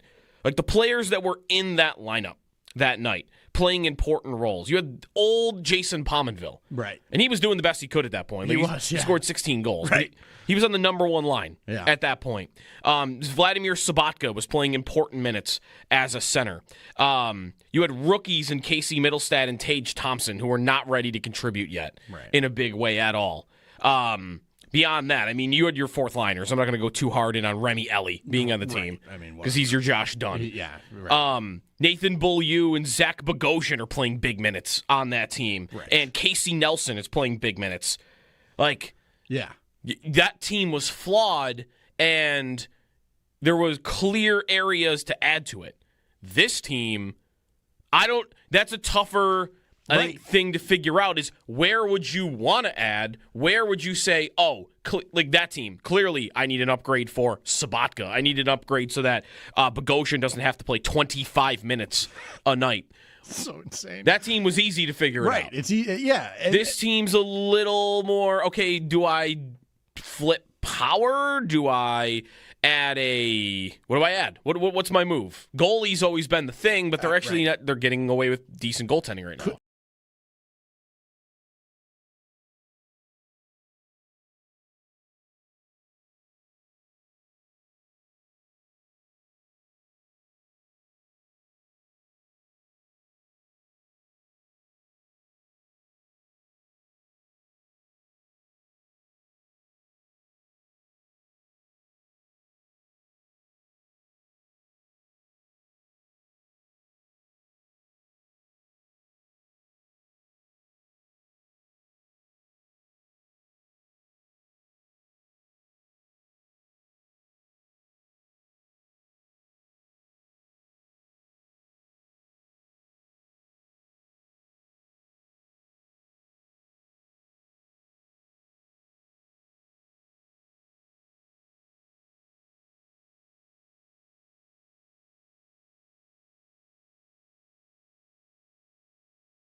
Let's get to a couple quick calls. Loudest you ever heard the stadium. So we close it up on Sunday against the Jets. Joe Marino coming up in the 8 o'clock hour. Locked on Bills on the loss to Philly and also like who the Bills might match up well against in the postseason, who they might match up poorly against. That's coming up as well. Mark and Amherst first up. What's up, Mark? Hi. This was from the opening game, 1993. Okay. It happened 5 seconds after the coin toss. Okay. And it lasted for a full minute. And what it was the return of the shout song. Okay, because it had gone away, right? They had tried to replace it. The 2 preseason games, they played a different song, and it got booed every time. And Okay. this was a total shock to everyone there, and the place went nuts for the whole minute. It was just great. Yeah. 93 opener, you said? So New England, does that sound right? That is it. Okay. New England. Thanks, Mark. 5 seconds after the coin toss. Okay. Which is when they usually play it. Thanks, Mark, for the call. Happy New Year. Yeah, and then the Bills won 38-14. So that went well, too. All right, shout the return of the shout song. If they did it by surprise, too, that'd be pretty cool. So, all right, I like it. Let's go to Rob in South Carolina. Hey, Rob. Morning, Joe. Best moment, loudest moment. Best was 51-3. That was my first game. But the loudest moment was 2022 home opener Monday night versus the Titans. We just came off that win against the Rams. And it wasn't in the game, man. It was pregame Marv coming out to do right here, right now. Yeah. That was the absolute loudest I've ever heard that stadium. My ears hurt after that. But that's it for me, man. Thanks. Thanks, Rob. I was in the stands for that as well, and you are right. The pop was nuts when Marv came out and then led that chant. And I think that's the first time they did it. I'm assuming it's the first time they did it.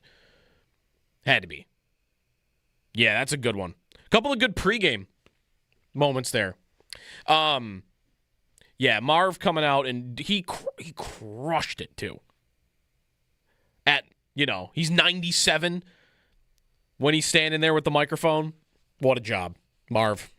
803-0550 is the phone number. Joe Marino, when we come back, and more of your stories on the stadium as it goes into its final game, likely against the Jets on Sunday. Joe, when we come back here on Jeremy and Joe, this is WGR. Rushing DVOA on the season. Jacksonville finds themselves ranked at 20th in the NFL, and New England 27th. Big gap, though. New England is 27th, but their number is almost twice as bad. Actually, it's more than twice as bad as where the Jags are. So, rushing offense, not a big advantage on either side, but Jacksonville definitely better than New England. And then on the defensive side of the football, how good these two teams are against the pass, which the Bills have their struggles in.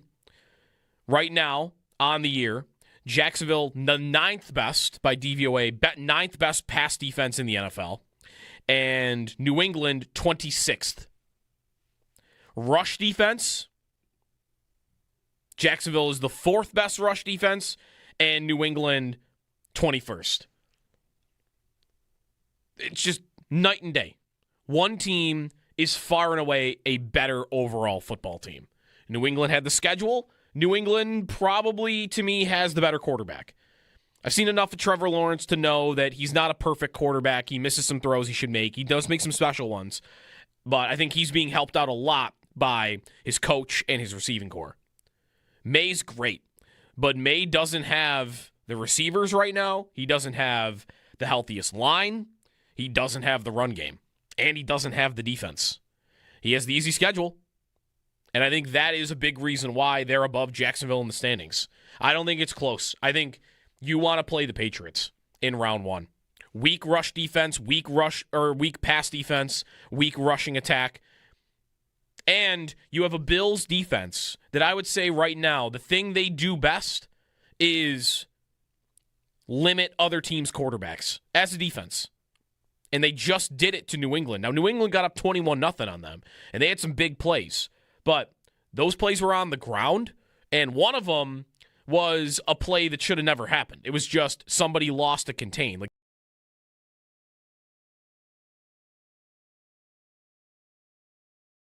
The trade idea is the one that's more interesting to me because that is where I was, and many were, the last time they won this many games in a row. Right. That, hey, go take, Jeremy especially was, I remember, very on that train. Like, Botterill, go take advantage of this because you're in first place, but you are not as good as this streak or as this record, but you could use it to springboard, catapult yourself to somewhere where you are that good if you go out and you add. Right.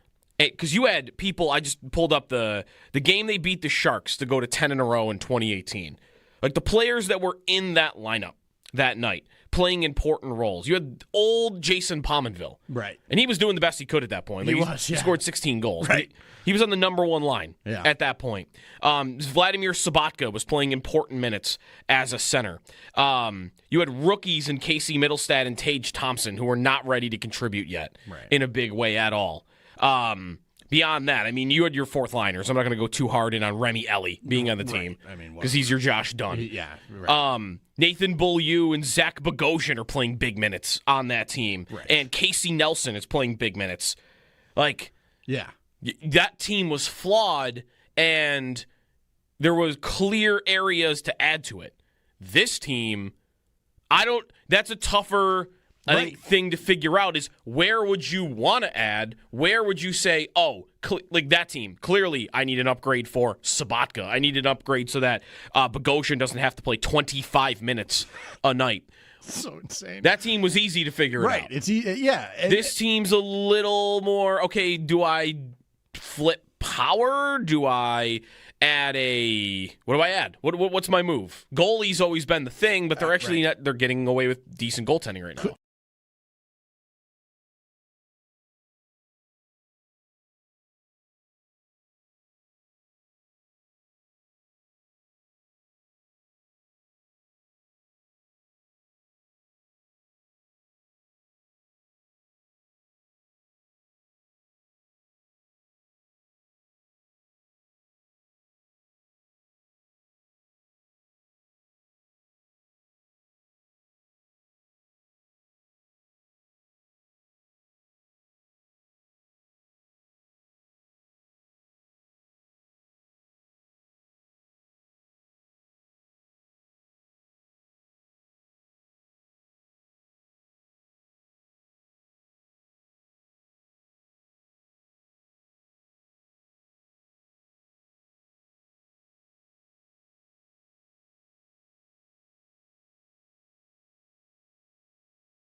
Operation 10 straight comes to a head tonight. The Sabres in Dallas taking on the Stars. Lindy Ruff said yesterday goalie Alex Lyon being evaluated for a lower body injury, which came late in the win against St. Louis on Monday. Ruff said Colton Ellis would be ready to come off of injured reserve if Lyon ends up not being available. Puck drop is set for 8 o'clock tonight, and you'll be able to catch all of the game action right here on WGR Sports Radio 550. It's Red Helmet Week for the Bills as they gear up for Sunday's game against the Jets. They do practice today, where we'll get an updated injury report later. We'll be awaiting more on Josh Allen's status, dealing with the foot injury, which McDermott said on Monday was in a better spot than last week, and kicker Matt Prater, who seems to be trending in the right direction to get back on the field, especially after the release of kicker Michael Badgley. The Bills also signed wide receiver McCole Hardman back to the practice squad. Around the NFL, ESPN's Jeremy Fowler reported the Browns and Raiders have done preliminary research on a coaching change. NBC's Aaron Wilson believes the Texans could toll Joe Mixon's contract. Per Wilson, Mixon got some procedures on his own, away from the Texans, not from the Texans' medical personnel, and it apparently affected the foot, the blood flow, and the progress turned into a stall. The Cowboys waive cornerback Trayvon Diggs, and Patriots wide receiver Stephon Diggs faces felony strangulation or suffocation and misdemeanor assault and battery charges. The alleged assault, according to Boston 25 News, took place on Tuesday, December 2nd, after the Patriots beat the Giants on Monday Night Football.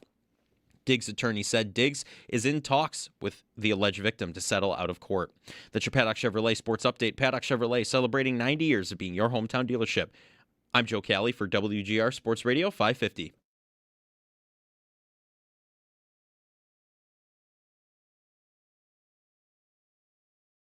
McCoy breaking a tackle. McCoy into the end zone, and Buffalo wins it. Incredible. That's a good one. Good one to bring up here. 2017 Bills-Colts. The snowiest game the stadium has ever seen. LaShawn McCoy in overtime. The snow had stopped falling by then, so you could actually see the play clearly if you were either watching on TV or if you were in the stadium. There was still obviously plenty of snow on the ground because when McCoy was running, I'm pretty sure the snow was still up to his ankles. That's one where I was not there. Joe, were you there? Did you say you had been there? No, I wasn't there for that one, no. We weren't there because we got the call, obviously, from our boss. Like, we're going to do everything from the studio today. I mean, the fans were going, but it was so snowy that cars were getting buried while you were in the stadium. It's kind of one of those where I almost feel like you did go because you would wear it like a badge of honor. Like, oh yeah, I was there and I weathered all of that after. It's a good answer for this too. 803-0550 is the phone number. You want to get in line and share some stories about the final week at the stadium and the loudest you ever heard the stadium. We've been doing a little bit of today. You can do that as well. Now though, on the Western Hotline, Joe Marino from Locked On Bills. As the Bills go into Week 18, we'll talk about the Eagles game and some playoff matchups too, but Joe, I don't know, you got an answer? What's either your number one memory yourself from being at the stadium or the loudest that you can ever remember it being? Well, my favorite memory is always going to be my first time going to a Bills game. It was in the mid-'90s, December game against the Patriots. The Bills lost the game, but just my first time, in there and got to see Jim Kelly with my own eyes. And remember my dad made us a bunch of sandwiches. They were cold and wet and soggy and nasty, but it was a super cool experience. But I also think my goodbye to Highmark, Week 1 against the Ravens. Yeah. Really, really cool game to be at. So, that's my favorite game, but certainly the first time in there is my favorite. That's a good, riding off into the sunset game for you and go into that game. Well, the problem is I was very careful. I was like, well, I want to go to a few more games, but I think this is good. I think I'm good here. Yeah, that's a good one. So, Joe, looking back, we'll get to some playoff stuff. But on the matchup we just saw against Philadelphia, recapping a little bit from your perspective, how much of Sunday's loss to you was squarely on Allen himself making a bunch of errors, including obviously the obvious one at the end of the game, but even before that, how much do you think it was on Allen on Sunday? Well, I think a lot of it. Probably the leading reason would be why. The turn down that turns into a sack, the failed red zone sequence where they go they get to the 7-yard line, they can't score. People forget Josh Allen left that ball behind Khalil Shakir on second down. If that ball's out in front of him, he walks in for a touchdown. He has to reach back and slow his momentum, and he's able to get tackled there. You also can't run the ball on that the James Cook run in that sequence. That you had 5 to block 6. The unblocked guy makes the play. You got to get out of that play. And then in fourth down, I mean, his primary's not available, but then rolling to the right, I mean, you had the check down to Cooks.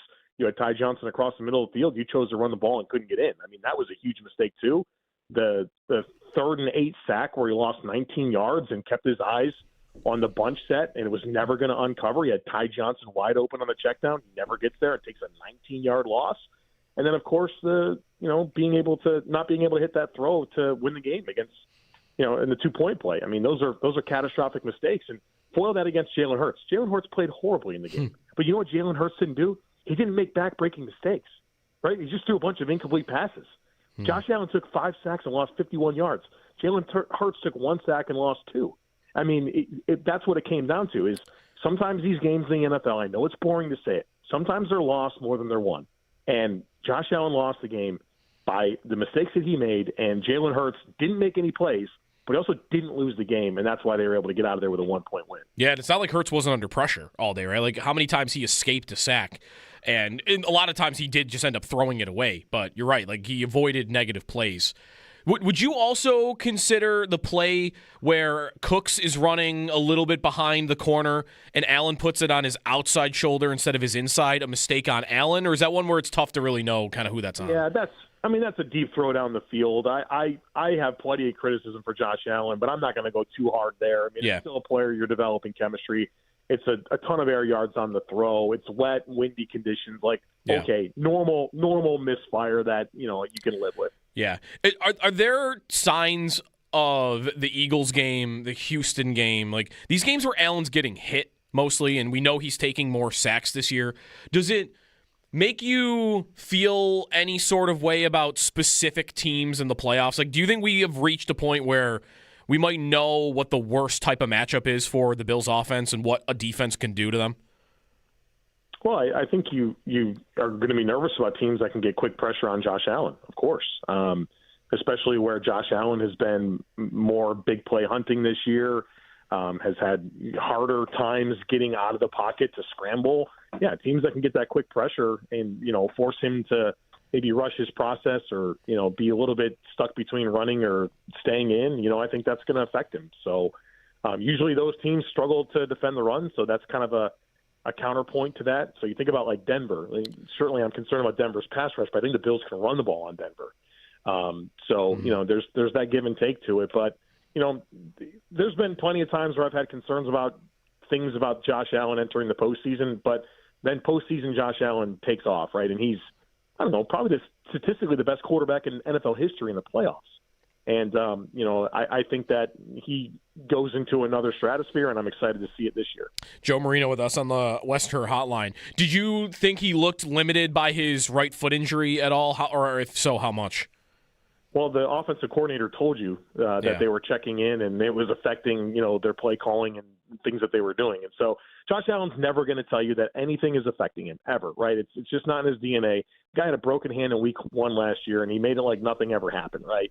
And that's just not who he is. And not like Justin Herbert, where everyone's got to know he's got a broken wrist or hand. It's not like Daniel Jones, where everyone's got to know he's got a broken leg. He's not going to give you those excuses. And so you can't listen to Josh when it comes to that stuff. But, I think the offensive coordinator made that pretty clear that it was something they were having to deal with throughout the course of the game. One other thing from the offense on Sunday against Philly, how much stock would you take in the game Cooks had? Because even the previous 2 games, we remember the drops, but he was open.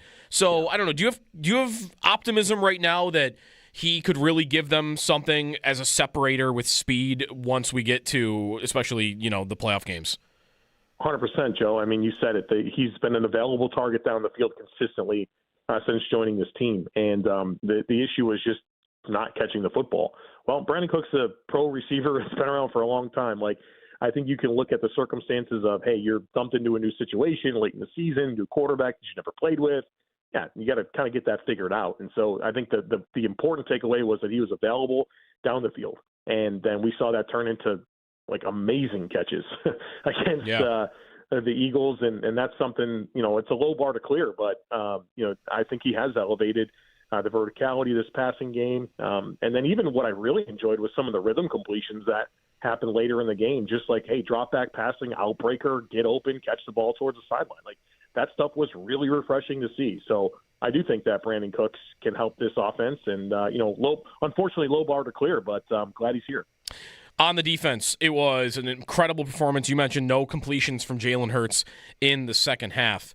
How surprised were you that they did have that performance? Because they were missing a lot of bodies. Yeah, going into the game, I thought the Bills' back 7 matched up really well with the Eagles' weapons. And the Eagles are not everybody eats, right? They throw the ball to 4 guys. That's it. And I thought Benford was a good answer for Brown. I mean, he had handled Metcalf and Chase and Nico Collins in recent weeks. I thought this was something he would be able to handle. I thought he did a great job. I thought the White-Harrison duo was a good counter for Devonta Smith. The Bills have given up the least catches this year to tight ends across the NFL. And Milano and Bishop, I thought, were good answers for Goddard. The question I had was, could they get enough pressure? Could they scheme up pressure? And I thought McDermott, Babbage, they had Nielsen. They had a great plan because with Jalen Hurts, he's not one of those quarterbacks where you have to be overly concerned with how you get pressure. You just have to get it, right? You can rush extra bodies, you can blitz, you can do a lot of things. He's not like Joe Burrow, like, oh, blitz Burrow, he's going to kill you. It's just not Hurts. And so the Bills did a great job of incorporating DBs, linebackers into the rush plan. You saw multiple pressures from Dorian Williams and Shaq Thompson and Matt Milano and even Taron Johnson. You had safeties. Like, that was a big part of it. Cam Lewis was involved in that plan as well. And so I thought the Bills did a good job of diversifying the rush plan, stunting up front, and then knowing that you had matchups that could work on the back end despite them being a very talented group of receivers. So I didn't know how the rush plan would come together, especially with some of the injuries at D-tackle. But they came up with the right scheme, executed well, and obviously suffocated that Eagles passing offense.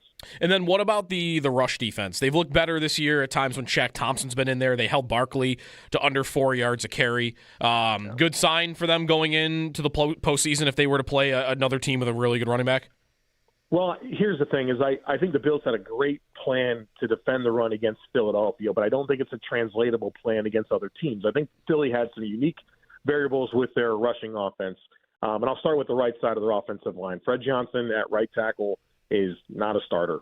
And Tyler Seen at right guard is not a good player, right? So you had two below average players on that right side, and you have a center in Cam Jurgens who's supremely athletic, but he's soft anchor and he's small. And so the Bills, I thought, were very specific to how they attacked that side, that center to right tackle, with a lot of stunts. They would slant, they would do gap exchanges, and that really threw off their timing and was able to get kind of free runners into the backfield. And then you have Saquon Barkley. And Saquon Barkley is as physically dynamic of a running back that has ever come into the NFL. But I've been saying this since Penn State. He's a better athlete than he is football player. He's a guy that has a lot of variance with his runs. He big play hunts with his runs. And he's not a guy that has like a lot of natural feel for navigating congestion around him. And if you can get him to slow his feet in the backfield and stop his surge, you're going to have a lot of success. And the Bills had a very specific game plan to make that happen. You get population of the ball, you get Saquon Barkley down. Now, look, you might be listening to this and thinking, oh, my God, that's criticism for Saquon Barkley. Watch the tape. Realize the way that he plays the game. It's not orthodox. And, of course, he can rush for 2,000 yards in a season because he's a freak show of an athlete. And when he has the offensive line that was in place last year that was blasting open holes, he can hit home runs. But still, there's a snap-to-snap consistency with Saquon. I thought the Bills had the right idea to kind of bring out the worst in his game and really did a great job bottling him up. Yeah, interesting. Tell me if you think this is wrong. It almost kind of sounds like the way you're laying it out that maybe like the things that make James Cook so good consistently are the things that maybe Barkley is lacking? Yes. I think James Cook is a guy that understands run concepts, understands his aiming points, and could really navigate and slither and has a really good feel for space. Saquon Barkley is an unbelievable athlete. Like, he doesn't make sense. The build, the power, the explosiveness, but there's still a feel to getting the football, pressing the line of scrimmage, understanding the concept, and then, getting to green grass. And Saquon is a guy that he's more reliant on his physical gifts, right? And so when those tracks that he needs are compromised, it becomes a difficult situation for him. He does stop his feet. He becomes unsure. He becomes undecisive, and you can get tackles for loss. I mean, I think he has the third highest rate of runs in the NFL this year that go for less than a yard, like 25%. The metrics back up what I'm saying. The film backs up what I'm saying. I've been saying this since he's been at Penn State. And so that's what I'm saying about this specific game. The Bills had the right plan to kind of expose that. And, that's why I'm really happy with that defensive run-stopping performance. It's not going to be translatable against other teams. And so I think we celebrate for what it is. You give a hat tip to the coaching staff and say, you did a really good job of figuring out the right plan, especially overcoming no Daquan Jones, and got it done. But I don't know that that's going to translate against other opponents with consistency. Good stuff. Joe Marino from the Locked On Bills podcast, built Locked On Bills squad show as well with Jeremy White as well throughout the week. So have you thought a lot about potential playoff matchups yet and maybe what you might like or not like? Especially, Joe, it feels like at this point The odds show that Jacksonville is their most likely opponent. There actually is a look-ahead line already at FanDuel. That's their most likely opponent. I think New England is probably second. Do you see a big difference personally between Jacksonville, New England? You could throw Denver, Pittsburgh, Baltimore in, but especially Jacksonville and New England. I feel the most indifferent than I ever have about the path this year. I don't think there's material differences in all of the possibilities for the Bills. I do find myself preferring New England. Number one, I'd love the opportunity to end their season. That would really kind of nullify their division title. Like, who cares? Oh, you won the East. Well, the Bills ended your season. I want that opportunity. And I think the Bills match up pretty well with New England. I'd like to see it. I'd like to take Josh Allen and the experience of this team into Foxborough and see what that looks like, where, I think Jacksonville's just a little bit more dynamic of an operation. They think they're a little more dynamic at receiver. I think they have more talent in terms of their edge rushers. Their run defense is really good, Jacksonville, but I think you can kind of throw on them. I think one thing about good run defenses is the Bills do have a unique run scheme with the multiplicity with James Cook. So, I don't get super nervous about a team being able to completely take away the Bills' rushing offense. So, I mostly want the chance to go play New England, but I do feel like it's probably going to be Jacksonville, and I think that's a unique challenge, and it's going to come down to game plans and coaching. And can the Bills have the right idea, and can they have the right call at the right time? It feels like a tough battle this year. The overall path seems wide open, but the Bills are going to have to go on the road pretty much probably for the whole thing, and they're 0-5 under McDermott on the road in the playoffs. They're 4-15 as a franchise on the road in the playoffs. So it's an uphill battle, but the Bills are showing up with Josh Allen and more experience than any other team in these playoffs. So that would, I'm assuming, make it sure that you would be with the consensus that there's really nothing worth chasing too hard on Sunday against the Jets. I mean, they might be able to beat the Jets with all of their backups. But who, I guess, comes to mind for you as priority to make sure that they're resting Sunday? I mean, Allen is obviously top of the list. Is there anybody else that you would think these are guys that they should prioritize resting? Well, yeah. First of all, I think it's going to be hard to lose the Jets.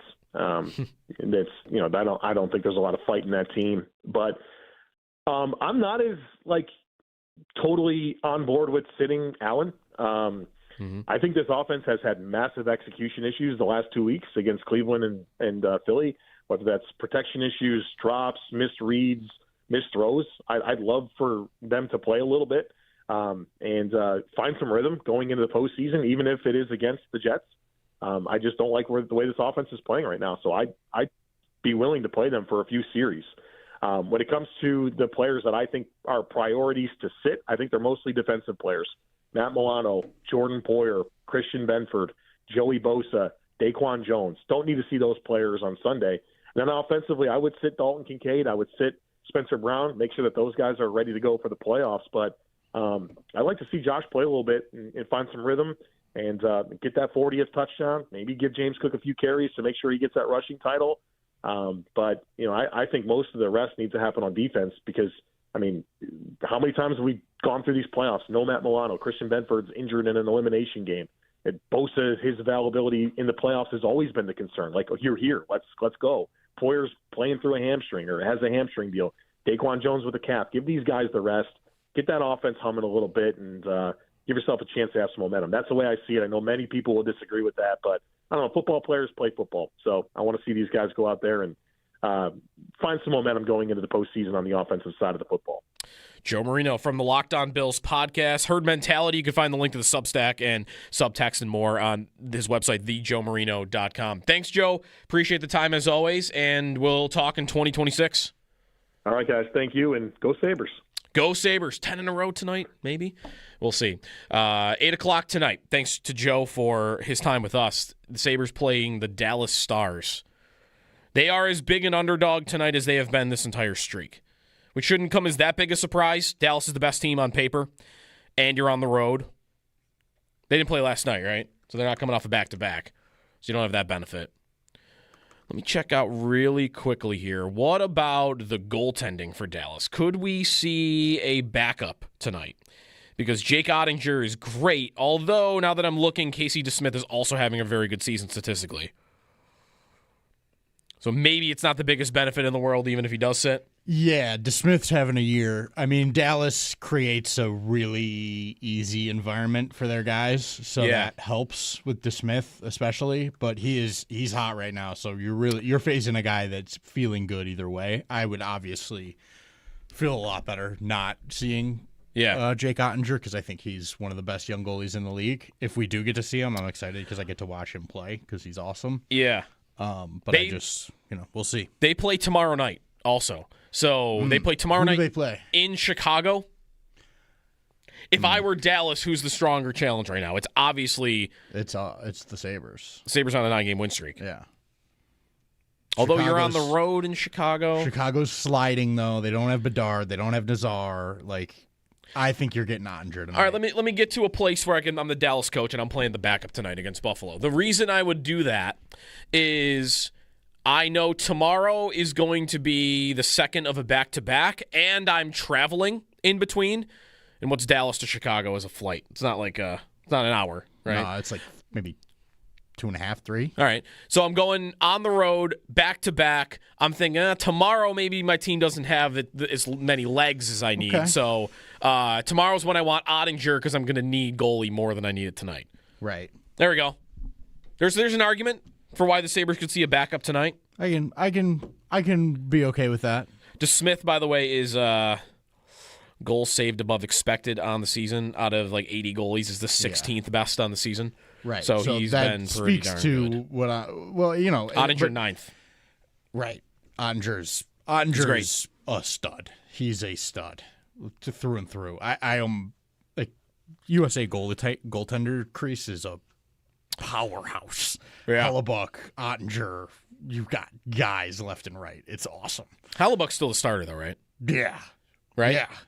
I remember right after the playoffs, who had it? Maybe it was Friedman. One of the big hockey podcasts had a spirited debate about if Team USA is going to take into consideration that Connor Hellebuck stinks in big games in the postseason as a reason to go with Ottinger in the playoff, to go in the Olympics. Right. Although Ottinger didn't play well in the playoffs last year either, right? Yeah. No. So maybe that doesn't end up being a thing. He got yanked and got his coach fired. All right. Right. That's right. Him and the coach. That's what happened to him. Yeah. Yeah. No. I. If you're not, you give Hellebuck the first 3 and go. Yep. Know, if you suck after 3, all right, we'll pivot. But Hellebuck's your guy. He's got to be. He's a witch. He plays the position unlike anybody else in the world. That's part of why he's so good, and he plays it almost better than anyone else consistently. So. Sabres and Stars tonight. Dallas has lost 2 in a row. They've lost 2 in a row to Chicago and Detroit. Now, they were both in overtime. One was in a shootout. They're still a great team. Yeah, they don't lose a lot. 8 o'clock tonight, going for 10 in a row, which would give you a game in Columbus to go for the franchise record if they're able to get the win tonight. 803-0550 is the phone number. The loudest you've ever heard the stadium. What do you got? What's number one? We've had 51-3 thrown out there. We've had the Bills-Dolphins game from a couple years ago where they won 48-20, the perfect game, and the comeback game, of course. A lot of recommendations so far for what might have been the loudest that stadium's ever been. Your phone calls next, 803-0550. It's Jeremy and Joe. Jeremy's off today. Joe Callie and Owen Parker hanging out as well here on WGR.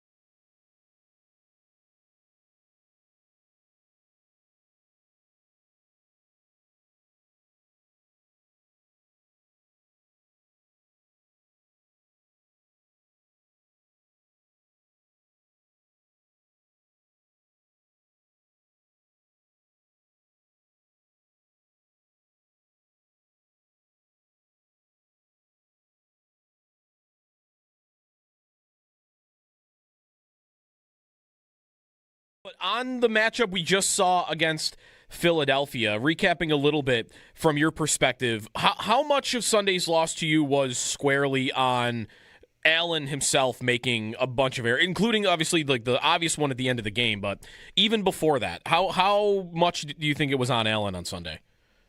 Well, I think a lot of it, probably the leading reason would be why. The turn down that turns into a sack, the failed red zone sequence where they go four and they get to the 7-yard line, they can't score. People forget Josh Allen left that ball behind Khalil Shakir on second down. If that ball's out in front of him, he walks in for a touchdown. He has to reach back and slow his momentum, and he's able to get tackled there. You also can't run the ball on that the James Cook run in that sequence. That you had 5 to block 6. The unblocked guy makes the play. You got to get out of that play. And then in fourth down, I mean, his primary's not available, but then rolling to the right, I mean, you had the check down to Cooks. You had Ty Johnson across the middle of the field. You chose to run the ball and couldn't get in. I mean, that was a huge mistake too. The 3rd and 8 sack where he lost 19 yards and kept his eyes on the bunch set and it was never going to uncover. He had Ty Johnson wide open on the check down. He never gets there. It takes a 19-yard loss. And then, of course, not being able to hit that throw to win the game against, in the 2-point play. I mean, those are catastrophic mistakes. And foil that against Jalen Hurts. Jalen Hurts played horribly in the game. But you know what Jalen Hurts didn't do? He didn't make back-breaking mistakes, right? He just threw a bunch of incomplete passes. Josh Allen took 5 sacks and lost 51 yards. Jalen Hurts took 1 sack and lost 2. I mean, that's what it came down to is sometimes these games in the NFL, I know it's boring to say it, sometimes they're lost more than they're won. And Josh Allen lost the game by the mistakes that he made, and Jalen Hurts didn't make any plays, but he also didn't lose the game, and that's why they were able to get out of there with a 1-point win.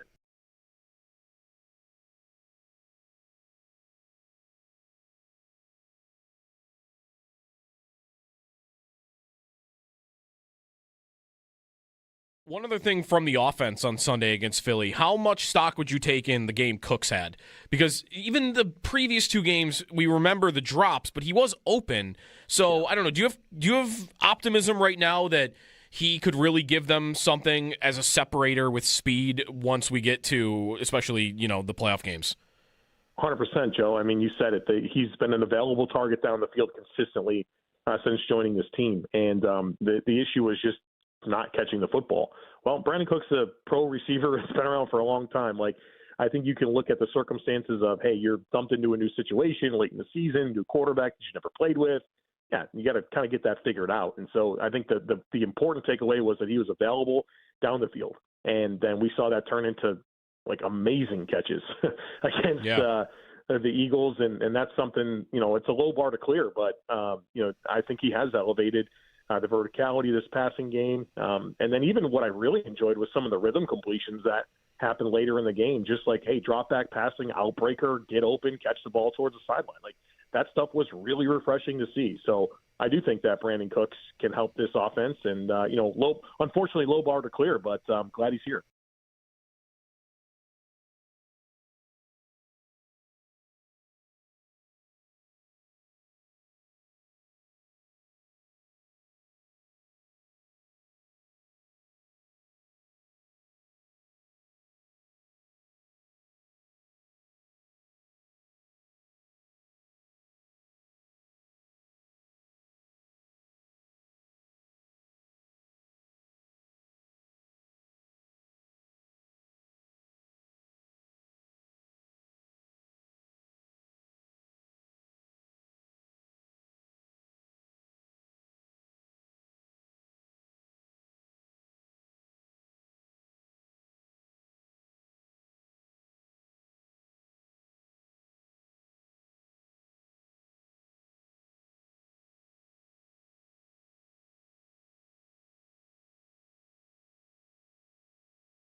as the Sabres are in Dallas taking on the Stars. Lindy Ruff said yesterday goalie Alex Lyon is being evaluated for a lower body injury, which came late in the win over St. Louis. Ruff said Colton Ellis would be ready to come off of injured reserve if Lyon ends up not being available. Puck drop is set for 8 o'clock tonight. You'll be able to catch all of the game action right here on WGR Sports Radio 550.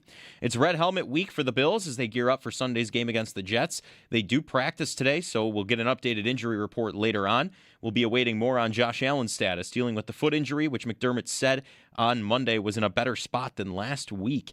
And kicker Matt Prater, who seems to be trending in the right direction to get back on the field, especially after the release of Michael Badgley. The Bills also signed wide receiver Mecole Hardman back to the practice squad.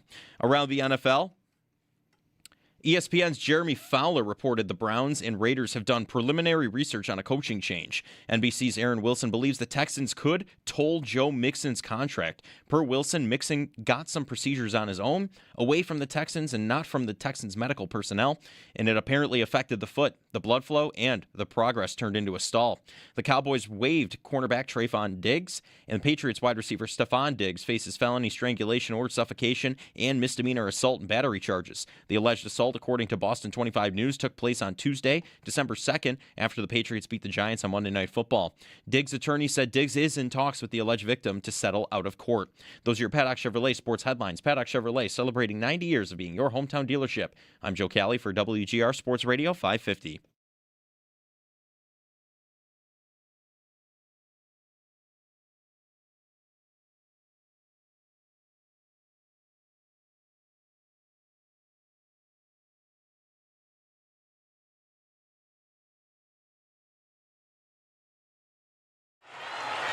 Wind is subsided. 61-yard try for the lead. It is. Oh, he's got it. He's got it. He's got it. Oh.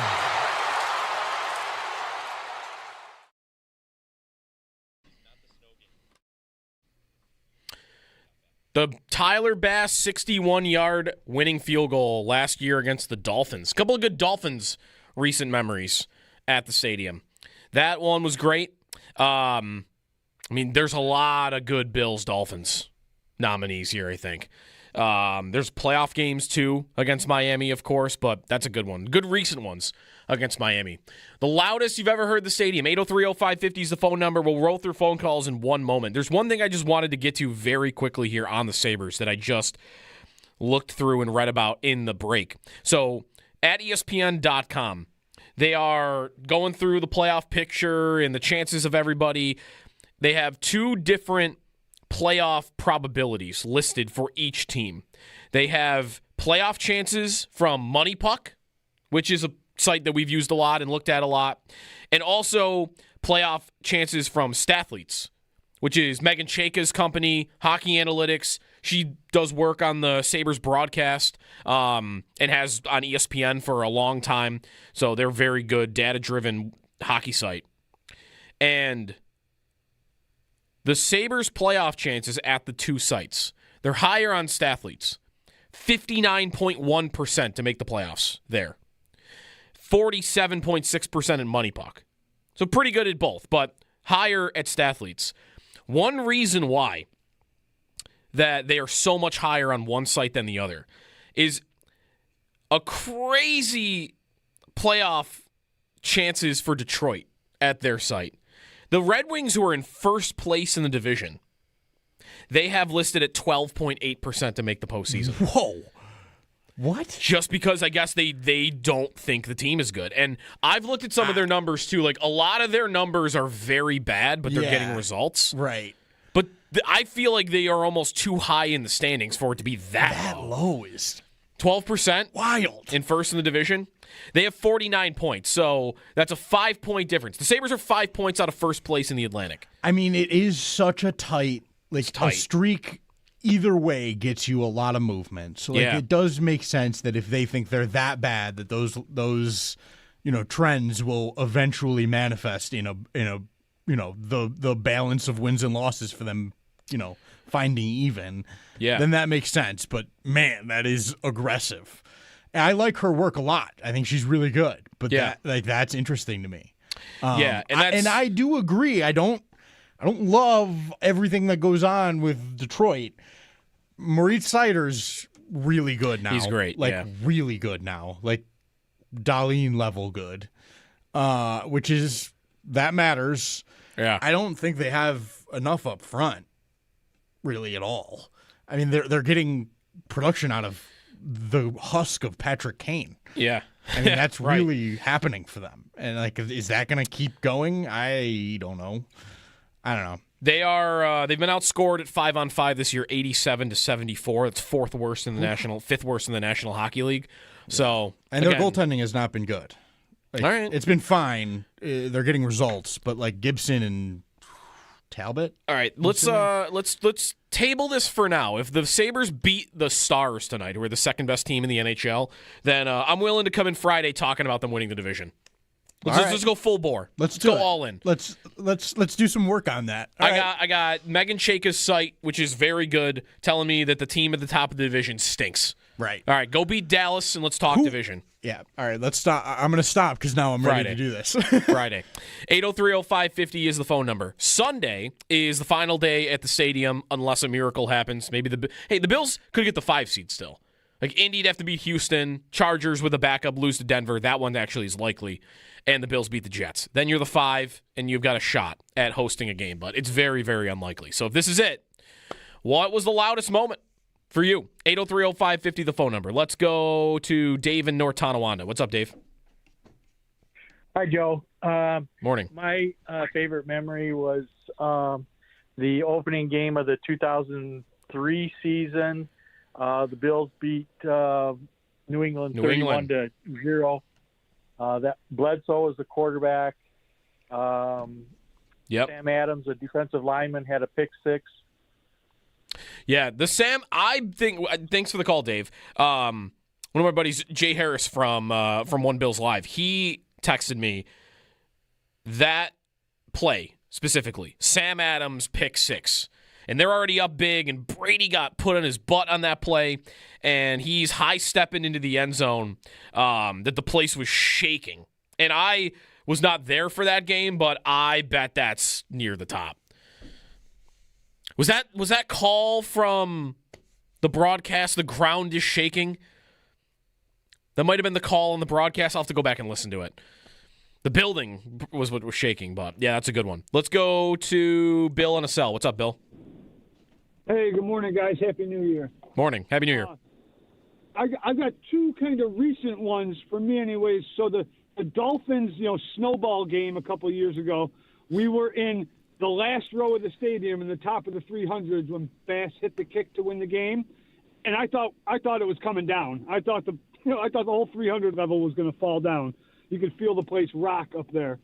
Yeah. And then just a couple weeks ago, against the Bengals was such an odd moment when Benford got the pick 6, but when he caught it, right, the place goes nuts. And then as everybody realized he was going to score, it you could feel it kick up another level. Was one of the and it might have been because my 12-year-old son was screaming in my ear. It was the loudest one for me, but those are going to probably be my 2 best memories in the stadium. Yeah, good ones. Thanks, Bill, for the call. Right. You almost don't want to put a recent one on there, but the Benford play is good. Against Burrow, pick 6. The game was about to be in hand for Cincinnati if they kept that drive going. So that was a critical moment. Dan in Canandaigua next. What's up, Dan? Hey, good morning, guys. Morning. I have to say, back in 2011 when the Bills beat the Patriots and Drayton Florence took that interception to the house, that was the loudest I've ever heard it. That was incredible. Great memory with my dad back in the day, but that was the first time I saw the Bills beat the Patriots, especially a Tom Brady team. Yeah. Wow. That was my best moment in that stadium by far, and that was the loudest I've ever heard it. Yeah. So that's mine. Thanks, Dan. I mean, you really only have 2 Brady moments or opportunities. We already just mentioned one of them, the Sam Adams pick 6, and then the Drayton Florence pick 6. Yeah. The ball goes off Marcel Darius' helmet. I think he tries to jump in the air, goes off his head, and then up to Florence. The game was 24-24 with 10 minutes to go at that moment. So they still had a long way to go after that. But that's the first play of that drive. Also, it's 1st and 10 at the 20. Let's go to Jake in Buffalo. I think we got another Bills Patriots memory, but a different one. What's up, Jake? The loudest I ever heard the stadium was the 2 Nyheim Hines kick returns in 2023 against the Patriots. The stadium was going nuts right after DeMar happened. It was great. Yeah, thanks, Jake. That was my answer. I think for me, and again, I'm not at the perfect game. I'm not at the comeback game. I'm not 51-3. I think the loudest I've ever heard it was Hines. The opening. I'm not sure about the second one.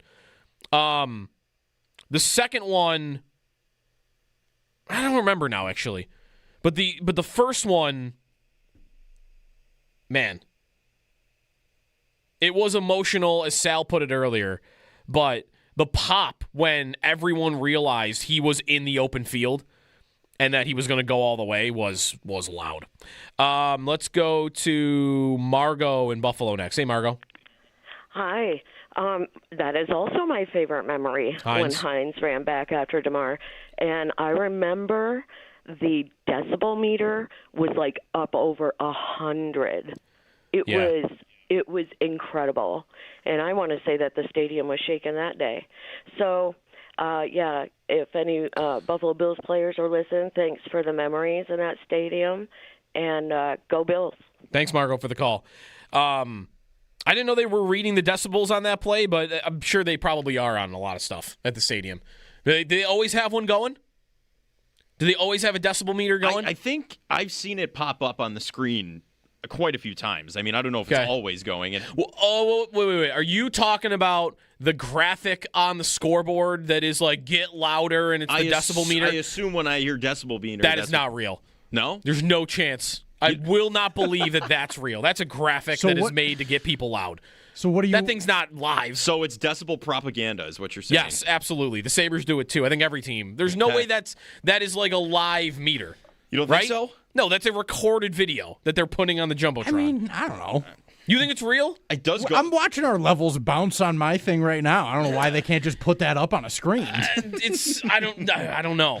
Because sometimes it's not actually loud, and then it would be embarrassing then it's if embarrassing. it was not at the Bills game, Sabres games maybe more so. They do only do it though in choice scenarios, right? Like on a big like, third down, let's get loud and all that stuff. And I will say, there have been times where I've been like, man, that thing's only like 88 here. Like what? They are normally it's at like 109 or whatever. It's like bouncing around there, and like there have been times where I've been like, quiet today. No, I don't believe that could possibly be real.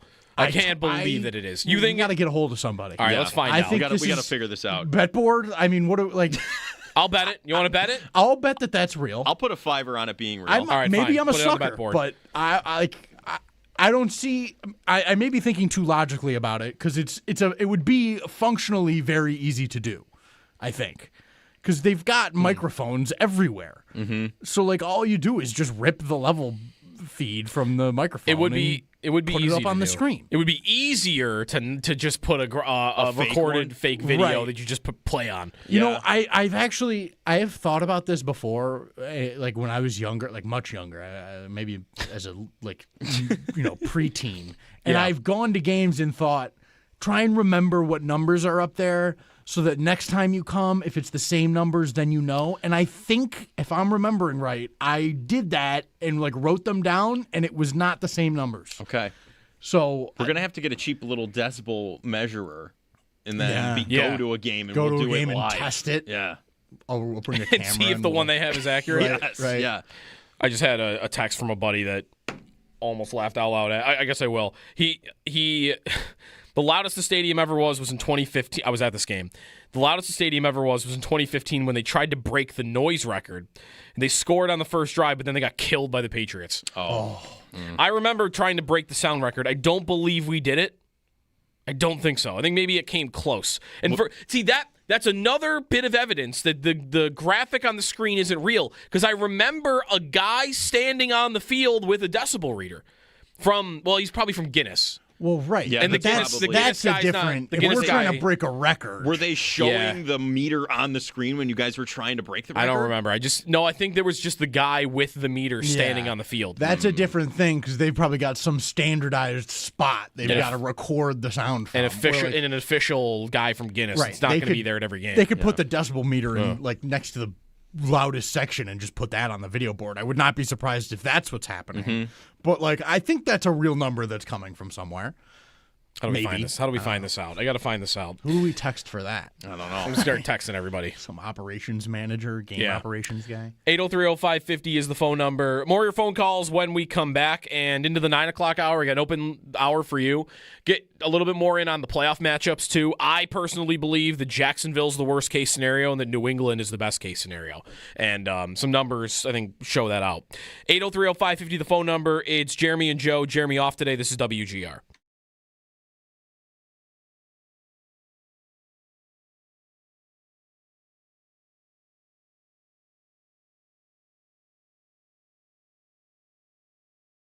Rushing DVOA on the season, Jacksonville finds themselves ranked at 20th in the NFL, and New England 27th. Big gap, though. You know, like, New England is 27th, but their number is almost twice as bad. Actually, it's more than twice as bad as where the Jags are.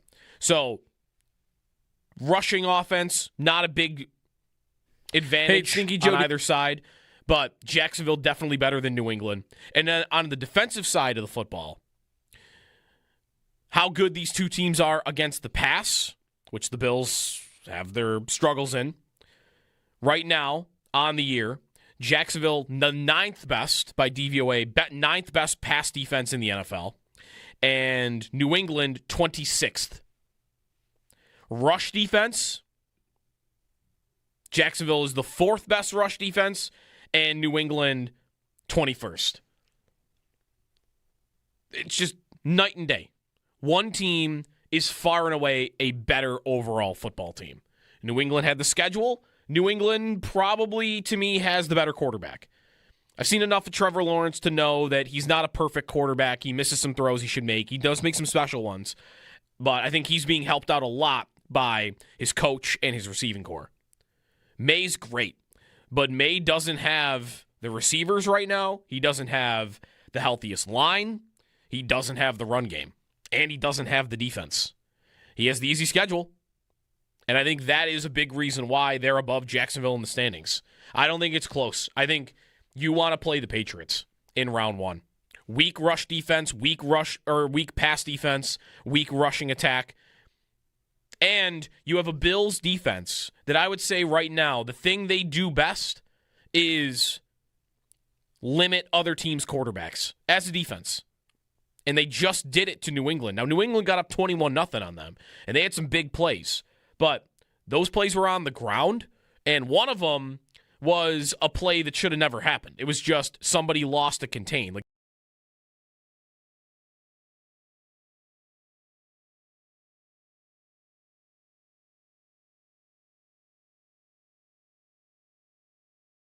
the trade idea is the one that's more interesting to me because that is where I was, and many were the last time they won this many games in a row. Right. That, hey, go take, Jeremy especially was, I remember, very on that train. Like, Botterill, go take advantage of this because you're in first place, but you are not as good as this streak or as this record, but you could use it to springboard, catapult yourself to somewhere where you are that good if you go out and you add. Right.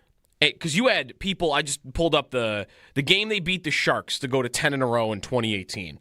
Like, the players that were in that lineup that night playing important roles. You had old Jason Pominville. Right. And he was doing the best he could at that point. Like, he scored 16 goals. Right. He was on the number one line at that point. Vladimir Sobotka was playing important minutes as a center. You had rookies in Casey Middlestad and Tage Thompson who were not ready to contribute yet in a big way at all. Beyond that, I mean, you had your fourth liners. I'm not going to go too hard in on Remy Ellie being on the team because he's your Josh Dunn. Yeah, right. Nathan Beaulieu and Zach Bogosian are playing big minutes on that team. Right. And Casey Nelson is playing big minutes. Like, yeah, that team was flawed, and there was clear areas to add to it. This team, that's a tougher I think thing to figure out is where would you want to add? Where would you say, like that team, clearly I need an upgrade for Sobotka. I need an upgrade so that Bogosian doesn't have to play 25 minutes a night. So insane. That team was easy to figure Right. out. It's yeah. This team's a little more, okay, do I flip power? Do I add what do I add? What's my move? Goalie's always been the thing, but they're actually not, they're getting away with decent goaltending right now.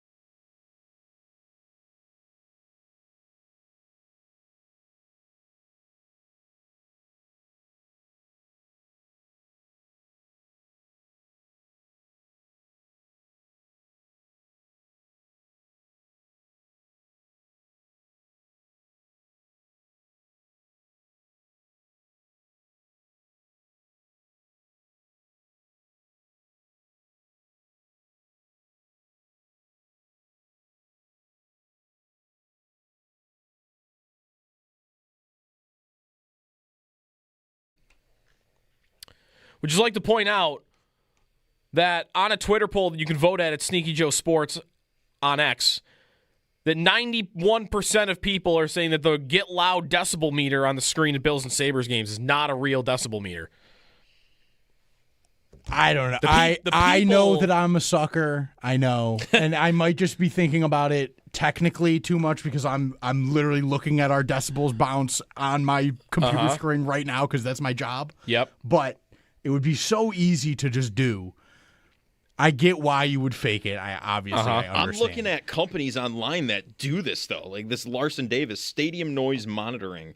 Levels displayed right to the scoreboard to improve fan engagement. So, like, I think it might be legit. I really do. What I think is what I almost want to say no is that some of them are definitely fake. Right. And there are some that are real. There's no way everybody, because the other thing is so you found, what is it, a firm or it's a company that does it? Yes. All right. You got to pay that company. Sure. Is it worth paying that company? Some teams, the Erie Otters are probably not going to be forking out. Okay. What are we doing? Talking about major junior teams. The Cleveland Browns. Come on. Well, I'm just starting low, just to acknowledge that there would be some sports teams on lower levels that wouldn't. And now we work our way up to who is paying it. And do you believe the Buffalo Sabres and Bills have been paying? Maybe they have been. It's the NFL. I also have no idea how much does it cost. I don't know. Like $100 a year? I don't think it's like an add to cart situation on this website. No, I think it's got a price. We're going to have a consultation. $10,000? We think it's more or less than $10,000? I'll bet it's more than $10,000. You think more? I would bet it's more than $10,000 for an arena to get accurate crowd audio. Like there's probably 12 mics set up that are $5,000 each. Interesting. And then a whole system and some guy to do it.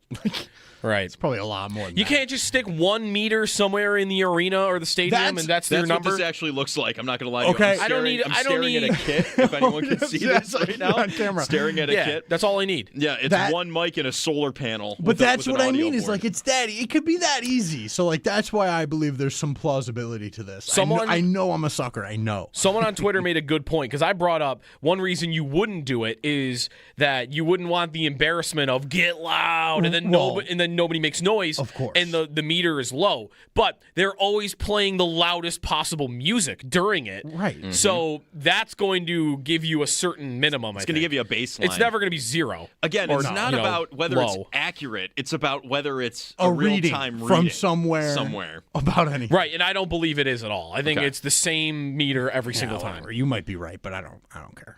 I'm going to stare at it next time to see how much does the needle move the same way every time. That's what I want to know. Right. Like, is it a loop? Some people in chat are saying you can see it loop. I don't know. I don't know.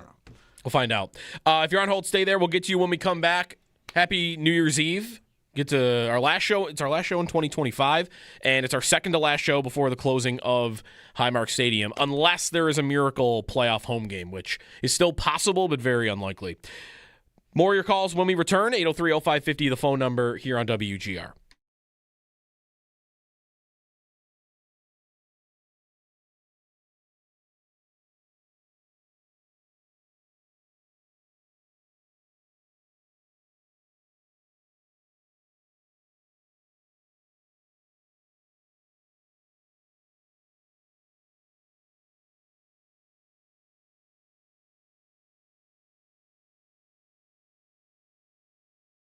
But on the matchup we just saw against Philadelphia, recapping a little bit from your perspective, how much of Sunday's loss to you was squarely on Allen himself making a bunch of errors, including obviously like the obvious one at the end of the game, but even before that, how much do you think it was on Allen on Sunday? Well, I think a lot of it, probably the leading reason would be why. The turn down that turns into a sack, the failed red zone sequence where they go four and they get to the 7-yard line, they can't score. People forget Josh Allen left that ball behind Khalil Shakir on second down. If that ball's out in front of him, he walks in for a touchdown. He has to reach back and slow his momentum, and he's able to get tackled there. You also can't run the ball on that the James Cook run in that sequence. That you had 5 to block 6. The unblocked guy makes the play. You got to get out of that play. And then in fourth down, I mean, his primary's not available, but then rolling to the right, I mean, you had the check down to Cooks.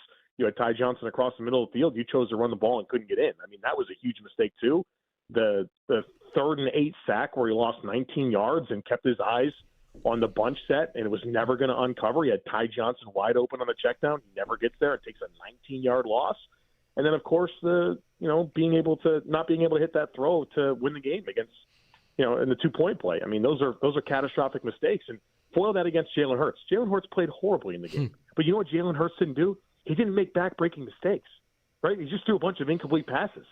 Josh Allen took 5 sacks and lost 51 yards. Jalen Hurts took 1 sack and lost 2. I mean, that's what it came down to is sometimes these games in the NFL, I know it's boring to say it, sometimes they're lost more than they're won.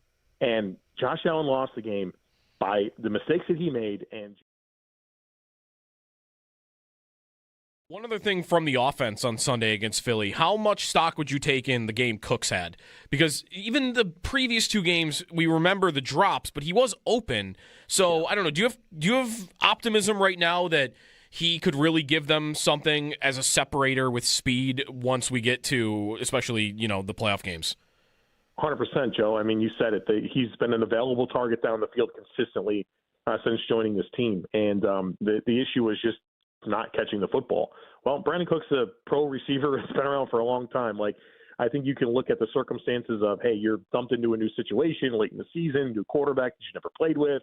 Yeah, you got to kind of get that figured out. And so I think the important takeaway was that he was available down the field. And then we saw that turn into amazing catches against the Eagles. And that's something, it's a low bar to clear, but I think he has elevated the verticality of this passing game. And then even what I really enjoyed was some of the rhythm completions that happened later in the game, just hey, drop back passing, outbreaker, get open, catch the ball towards the sideline. That stuff was really refreshing to see. So I do think that Brandon Cooks can help this offense. And, unfortunately, low bar to clear, but I'm glad he's here.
Operation 10 Straight comes to a head tonight as the Sabres are in Dallas taking on the Stars. Lindy Ruff said yesterday goalie Alex Lyon is being evaluated for a lower body injury, which came late in the win over St. Louis on Monday. Ruff said Colton Ellis would be ready to come off of injured reserve if Lyon ends up not being available. Puck drop is set for 8 o'clock tonight. You'll be able to catch all the game action right here on WGR Sports Radio 550. It's Red Helmet Week for the Bills as they gear up for Sunday's game against the Jets. They do practice today, where we'll get an updated injury report later on. We'll be awaiting more on Josh Allen's status, dealing with the foot injury, which McDermott said on Monday was in a better spot than it was last week, and kicker Matt Prater, who seems to be trending in the right direction to get back on the field, especially after the release of Michael Badgley. The Bills also signed wide receiver Mecole Hardman back to the practice squad. Around the NFL, ESPN's Jeremy Fowler reported the Browns and Raiders have done preliminary research on a coaching change. NBC's Aaron Wilson believes the Texans could toll Joe Mixon's contract. Per Wilson, Mixon got some procedures on his own, away from the Texans, not from the Texans' medical personnel, and it apparently affected the foot, the blood flow, and progress turned into a stall. The Cowboys have waived cornerback Trayvon Diggs, and Patriots wide receiver Stephon Diggs faces felony strangulation or suffocation and misdemeanor assault and battery charges. The alleged assault, according to Boston 25 News, took place on Tuesday, December 2nd, after the Patriots beat the Giants on Monday Night Football. Diggs' attorney said Diggs is in talks with an alleged victim to settle out of court. That's your Paddock Chevrolet Sports Update. Paddock Chevrolet celebrating 90 years of being your hometown dealership. I'm Joe Cali for WGR Sports Radio 550.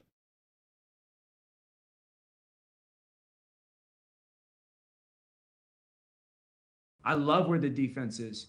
I love it.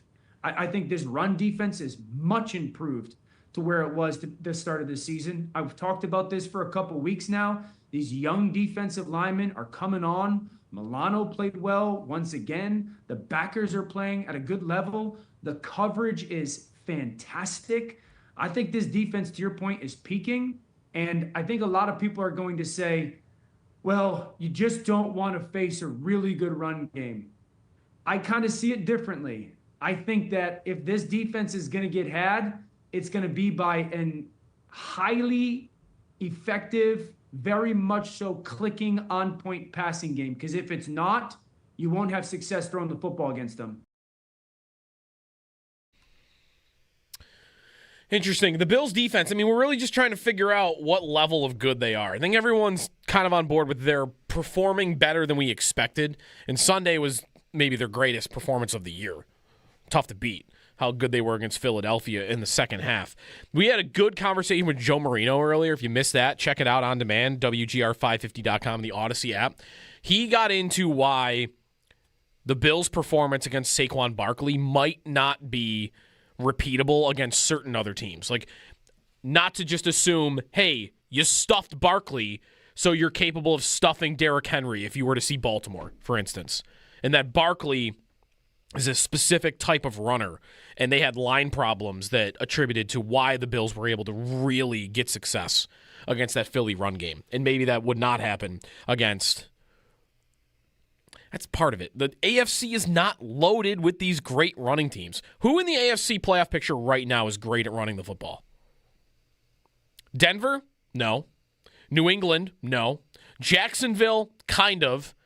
They're like league average. Chargers? No. Texans? No. Bills? Yes. Steelers? No. Like, the only opponent they really could play that is terrifying running the ball is Baltimore, and Baltimore's not in at the moment. So, it's a good question. What would their run defense look like in the postseason against R.J. Harvey, Travion Henderson, Jalen Warren, Woody Mark / Nick Chubb, and Omarion Hampton, but he's running behind a broken line? I don't know. Like, part of it, though, too, is we've seen Sean Tucker and others light them up in the run game this year. Maybe not as much when Shaq Thompson's been in, but I guess I'm not too concerned about the run defense for the postseason because they've never lost a season because of their run defense. And they've looked better with Shaq Thompson in there. And I think I just laid it out. Like, there's no Jonathan Taylor. There might not be a Derrick Henry. And, you don't have McCaffrey in the conference. You don't have the Rams run game in the conference. You don't have Josh Jacobs in the conference. Like, your best rush attack teams are in the other conference. So, and you don't have to play yourself. If the Bills had to play themselves, I'd be really concerned because James Cook would probably run all over this defense. But luckily, he plays for this team. 803-0550 is the phone number. Stadium memories, and also whether or not the Get Loud graphic is real or not. We've got into that a bit.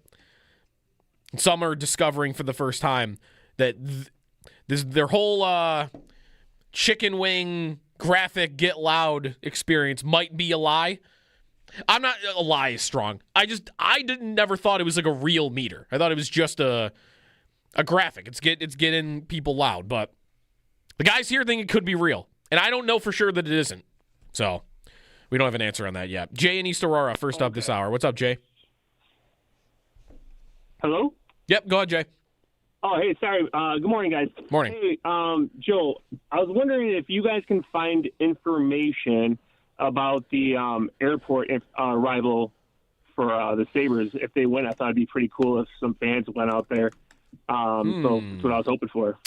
Interesting. I don't have that info. I never look it up when it happens. I bet I could probably figure it out, but usually someone gets to that first, like when the Bills are, on their way back.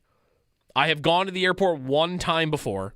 We did post-game, me, Nate Geary, Ryan Gates, we did post-game the night they made the playoffs and broke the drought. They're in Miami, and that's New Year's Eve, 2017. So we stayed till midnight. We were here until the new year.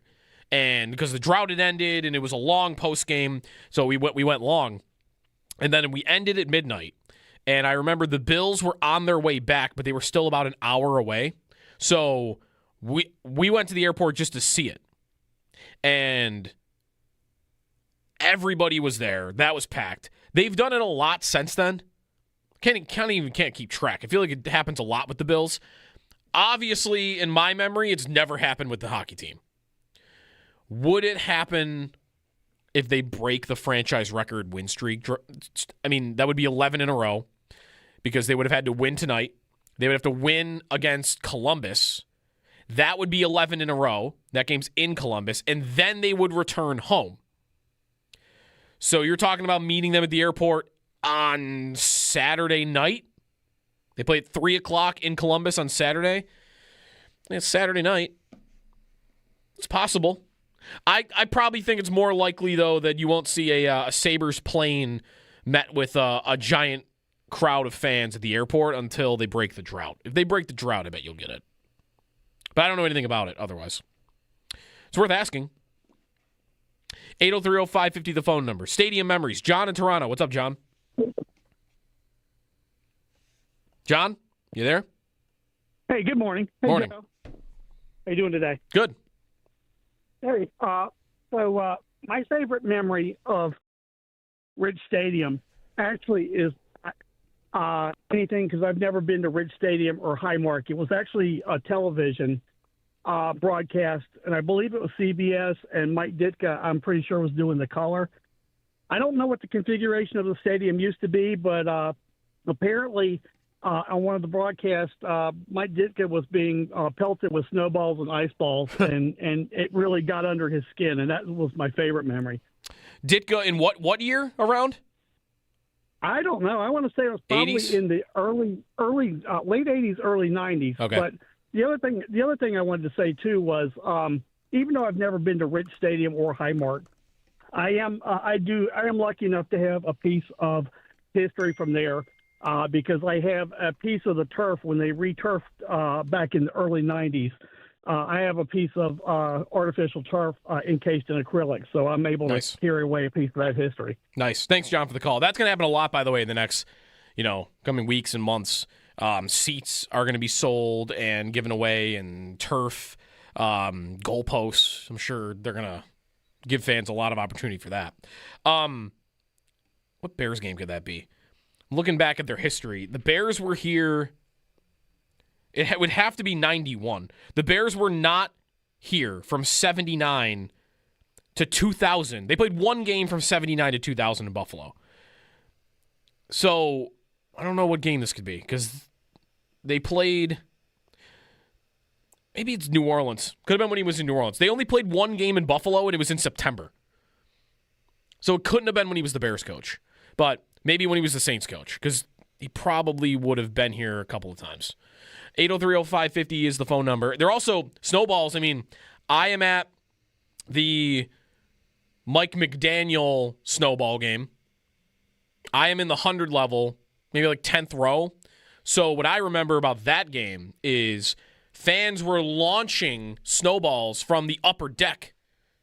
And let's just say not everybody has the Allen arm strength to make it from the 300 level down to the field. So we were in the splash zone. Oh, man. We were getting hit from behind. I got hit in the back of the head at least 3 times. Luckily, never like an ice ball. Like, it was always snowballing. Never did anything. I was in the 200s on the end zone. Yeah. And we saw that happening. Just people not making it. I wasn't involved in any throwing. Hands up. I did not. Same, but if you had thrown one, were you at a distance where you could have made it to the field? It would have been just pushing it, probably.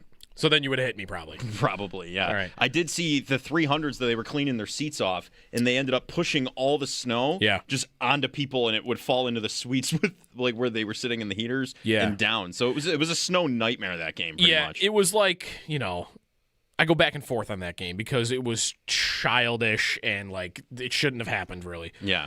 But at the same time, you get some cool stories out of it. Like McDaniel smiling at the crowd. Like he was, I don't know if he was just playing along or like he was kind of into it. Like, come on, like throw him at me. I feel like that's him. That is him. And then, but the other story is right in front of the section I was in. That must have been an NFL Network game. Because it was a night game. Was it a Thursday night game or something? Yeah. Whatever it was, Saturday. They had the NFL Network crew there. So Steve Smith, who's on that crew, and Steve Smith is he's a fiery guy. Like, he likes to throw fisticuffs once in a while. He did it in his career a few times. Someone hit Steve Smith with a snowball as he's walking by. And I swear this man was ready to climb into the crowd. He was like, he was trying to do it. He wanted to go after anybody. He just wanted to throw with whoever. I love it. And they didn't let him climb in, and maybe he wasn't going to anyway. But, yeah. The celebrations were cool in that game. They win on the last field goal, and then they like dive into the snow. Yes. Yeah. And even just the fans throwing it up like confetti. It started snowing at the same time, too. It was cool. That's a good one. It's a good... I don't know if that would be the loudest pop, because at the end, like, everyone was pretty confident that Bass was going to hit what was the field goal, like 25 yards? Yeah, it was before his slump, too. They got the chip shot range. The play, actually, that would be the pop from that game. That's a good Bills-Dolphins memory. Bills wearing all red that day, too, in the snow, so, like, visually it was pretty cool. The play there was Allen leaping Superman style into the end zone on what maybe was either a 4th and goal or a 2-point conversion. He flew over the line, reached the ball out, and the ball barely hits the goal line before someone punches it out. So the play was dead. It was a touchdown or 2-pointer, whatever it was. That's a good one. Let's go to Sean in North Carolina. Hey, Sean. Hey, how's it going? Thank you for having me on. Sure thing. I attended my first game back in 2023 against the Cowboys when Cook just went wild. The Angry Runs game where him and Dion were going down the field and Cook just ran over the Cowboys. That was my first visit to Highmark, and that's always going to have a special place for me. So that would be the one. And me and the wife are coming back up this weekend for the final game with the red helmets, and can't wait to be there. Yeah, nice. Thanks, Sean. Yeah, it'll be emotional. It's a little strange that it's not the end of the season, right? Like, I don't know if that's good or bad. I still can't decide. Because the best case scenario would have been you win the AFC Championship at home to go to the Super Bowl. That was the dream. Worst case scenario, I think, is the season ends there. And that the last game at the stadium is either I didn't think they were ever going to miss the playoffs, but this game missing the playoffs, or you lose a playoff game there. And I guess that could still happen, but it's a minute possibility. This, I guess, is a good middle ground because, again, you make the whole day about the stadium, and you kind of guarantee that nobody is that upset leaving. And the whole day, again, being about the stadium. Had they played a home playoff game in round 1 and they lose to the Texans, then, all right, it's final game at the stadium. Nobody's thinking about that at all leaving the stadium. I don't think. I think it's all about what just happened. We lost in the first round. The season's over. Who are we mad at? Moments in the game. What did McDermott do on this play? What did Joe Brady do here? How could you fumble this play? What defense were you playing on this third down? Like, everything is about the game and the result, not about the stadium. This day on Sunday is going to be 100% about the stadium. 99%. I guess you'd like to beat the Jets and maybe people want seating. But it's mostly about the stadium. So I think that can be a good thing. Again, the best thing would have been the AFC Championship. That is the only way they probably could play a home playoff game, by the way. It would have to be in the AFC Championship. Like, if they're the 6 seed and they go on a run and the Chargers as the 7 go on a run of their own, that's how you get one more home game. Again, pretty tough to see that, though. Alan in a car next. What's up, Alan?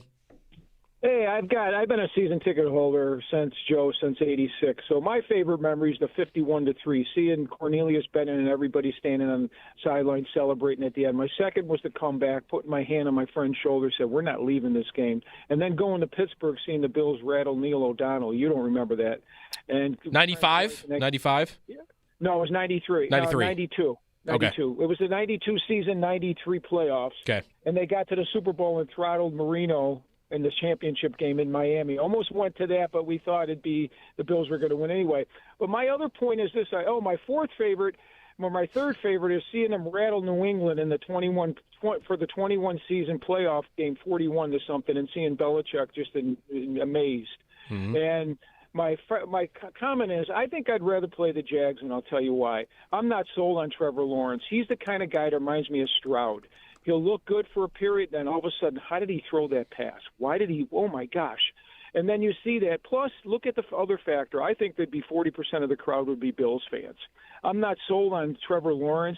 Yes, he's had a good year this year, but he's not even in the talk for MVP because of his brain freezes where he just throws these passes you don't understand. Plus, they've won so many games in a row, and a team comes to a point where I think they peak.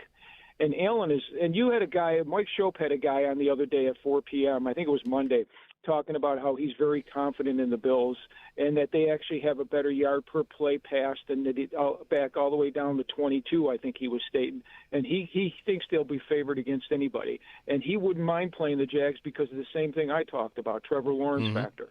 And I'll just hang up and get your opinion. Thanks. Thanks, Alan, for the call. I'm not, peaking at the right time. They are doing that. They haven't lost, like you said, they haven't lost since November 9th. It's been a while. And in that stretch, they've beaten the Chargers, the Cardinals, the Titans, the Colts, the Jets, the Broncos, the Colts. Not a ton of impressive wins. But the Denver win's impressive. The Chargers win's impressive. And those were... They rolled them. They beat the Chargers 35-6. They beat the Broncos 34-20, and that was in Denver. I don't know what I want to do with Lawrence. Yeah, I get it. I think he's going to get a lot of that until he finally does something meaningful in the postseason. And I think he and Justin Herbert are in a little bit of the same boat. I think Herbert is better, personally, and I think Herbert's got less around him. But they are both, I think, looked at right now as these are talented guys that are, to different degrees, pretty good, but you don't trust them to put together multiple big playoff games in a row that are going to carry their team. Lawrence, his only playoff win was a game that you can't even really fully say, wow, look at Trevor Lawrence in this game. The only game he won, which was, by the way, against Justin Herbert, they won 31-30. That's the game they came back from down, 4 touchdowns? They were down 27-0, and he brought them back. But he threw 4 picks in the first half.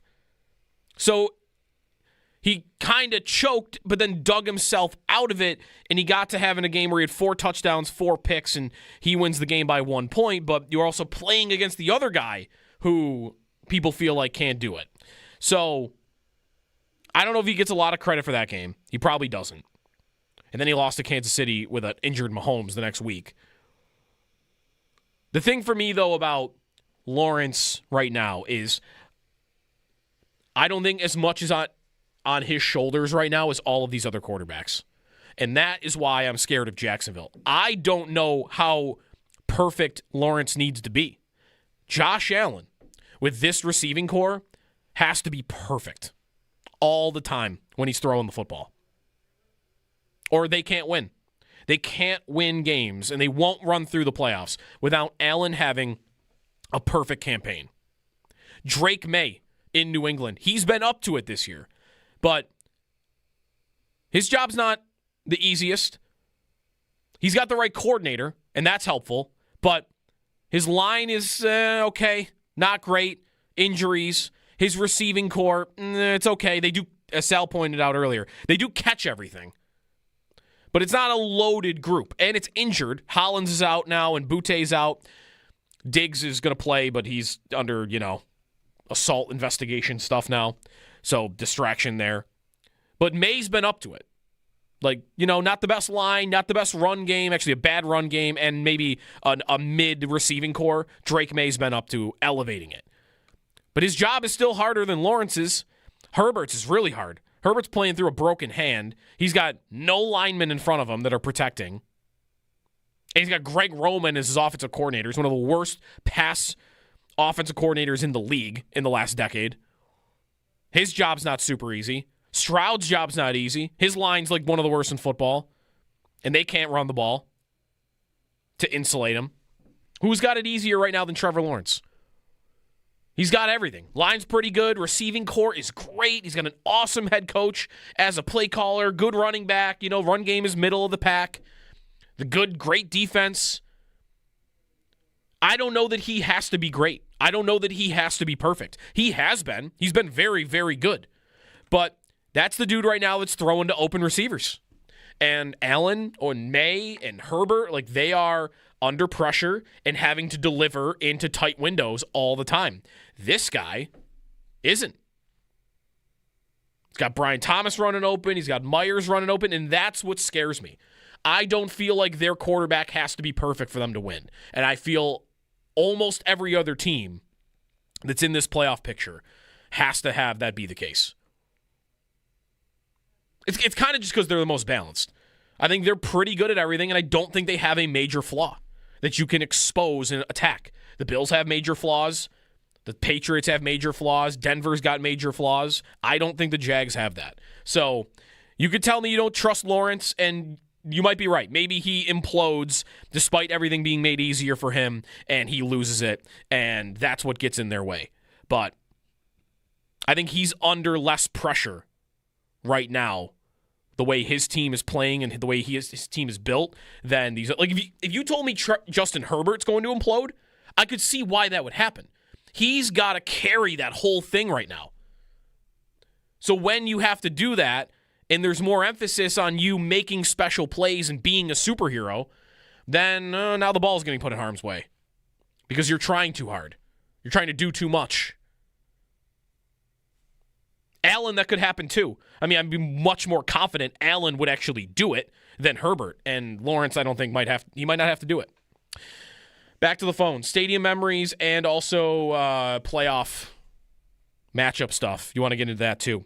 As the Bills will have their opponent Sunday night. We'll know who it's going to be. Actually, no, we will not, maybe, because the 5 seed, if they were to get it, division winner, AFC North Sunday Night Football. So this weekend, though, at some point. More of your phone calls when we return. Sabres also going for 10 in a row tonight, and we'll talk some more hockey, too, coming up here on WGR.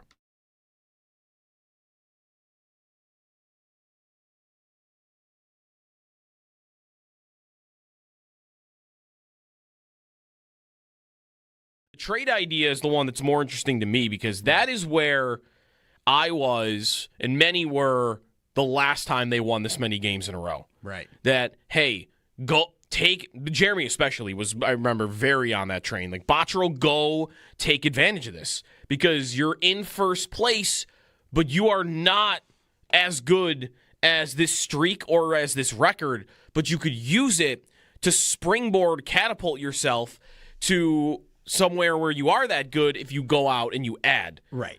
Because you had people, I just pulled up the game they beat the Sharks to go to 10 in a row in 2018.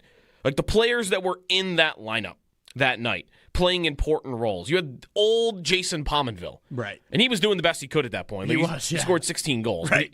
He was on the number one line at that point. Vladimir Sobotka was playing important minutes as a center. You had rookies in Casey Middlestad and Tage Thompson who were not ready to contribute yet in a big way at all. Beyond that, I mean, you had your fourth liners. I'm not going to go too hard in on Remy Ellie being on the team because he's your Josh Dunn. Nathan Beaulieu and Zach Bogosian are playing big minutes on that team, and Casey Nelson is playing big minutes. Like, that team was flawed, and there was clear areas to add to it. This team, that's a tougher I think thing to figure out is where would you want to add? Where would you say, like that team, clearly I need an upgrade for Sobotka. I need an upgrade so that Bogosian doesn't have to play 25 minutes a night. So insane. That team was easy to figure out. It's this team's a little more, okay, do I flip power? Do I add what do I add? What's my move? Goalie's always been the thing, but they're actually not, they're getting away with decent goaltending right now.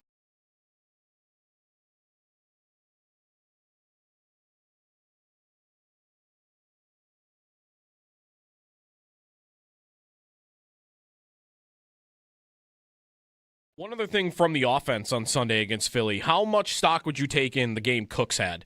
Because even the previous two games, we remember the drops, but he was open. So, I don't know, do you have optimism right now that he could really give them something as a separator with speed once we get to, especially, the playoff games? 100%, Joe. I mean, you said it. He's been an available target down the field consistently since joining this team. And the issue was just not catching the football. Well, Brandon Cook's a pro receiver. It's been around for a long time. Like, I think you can look at the circumstances of, hey, you're dumped into a new situation late in the season, new quarterback that you never played with.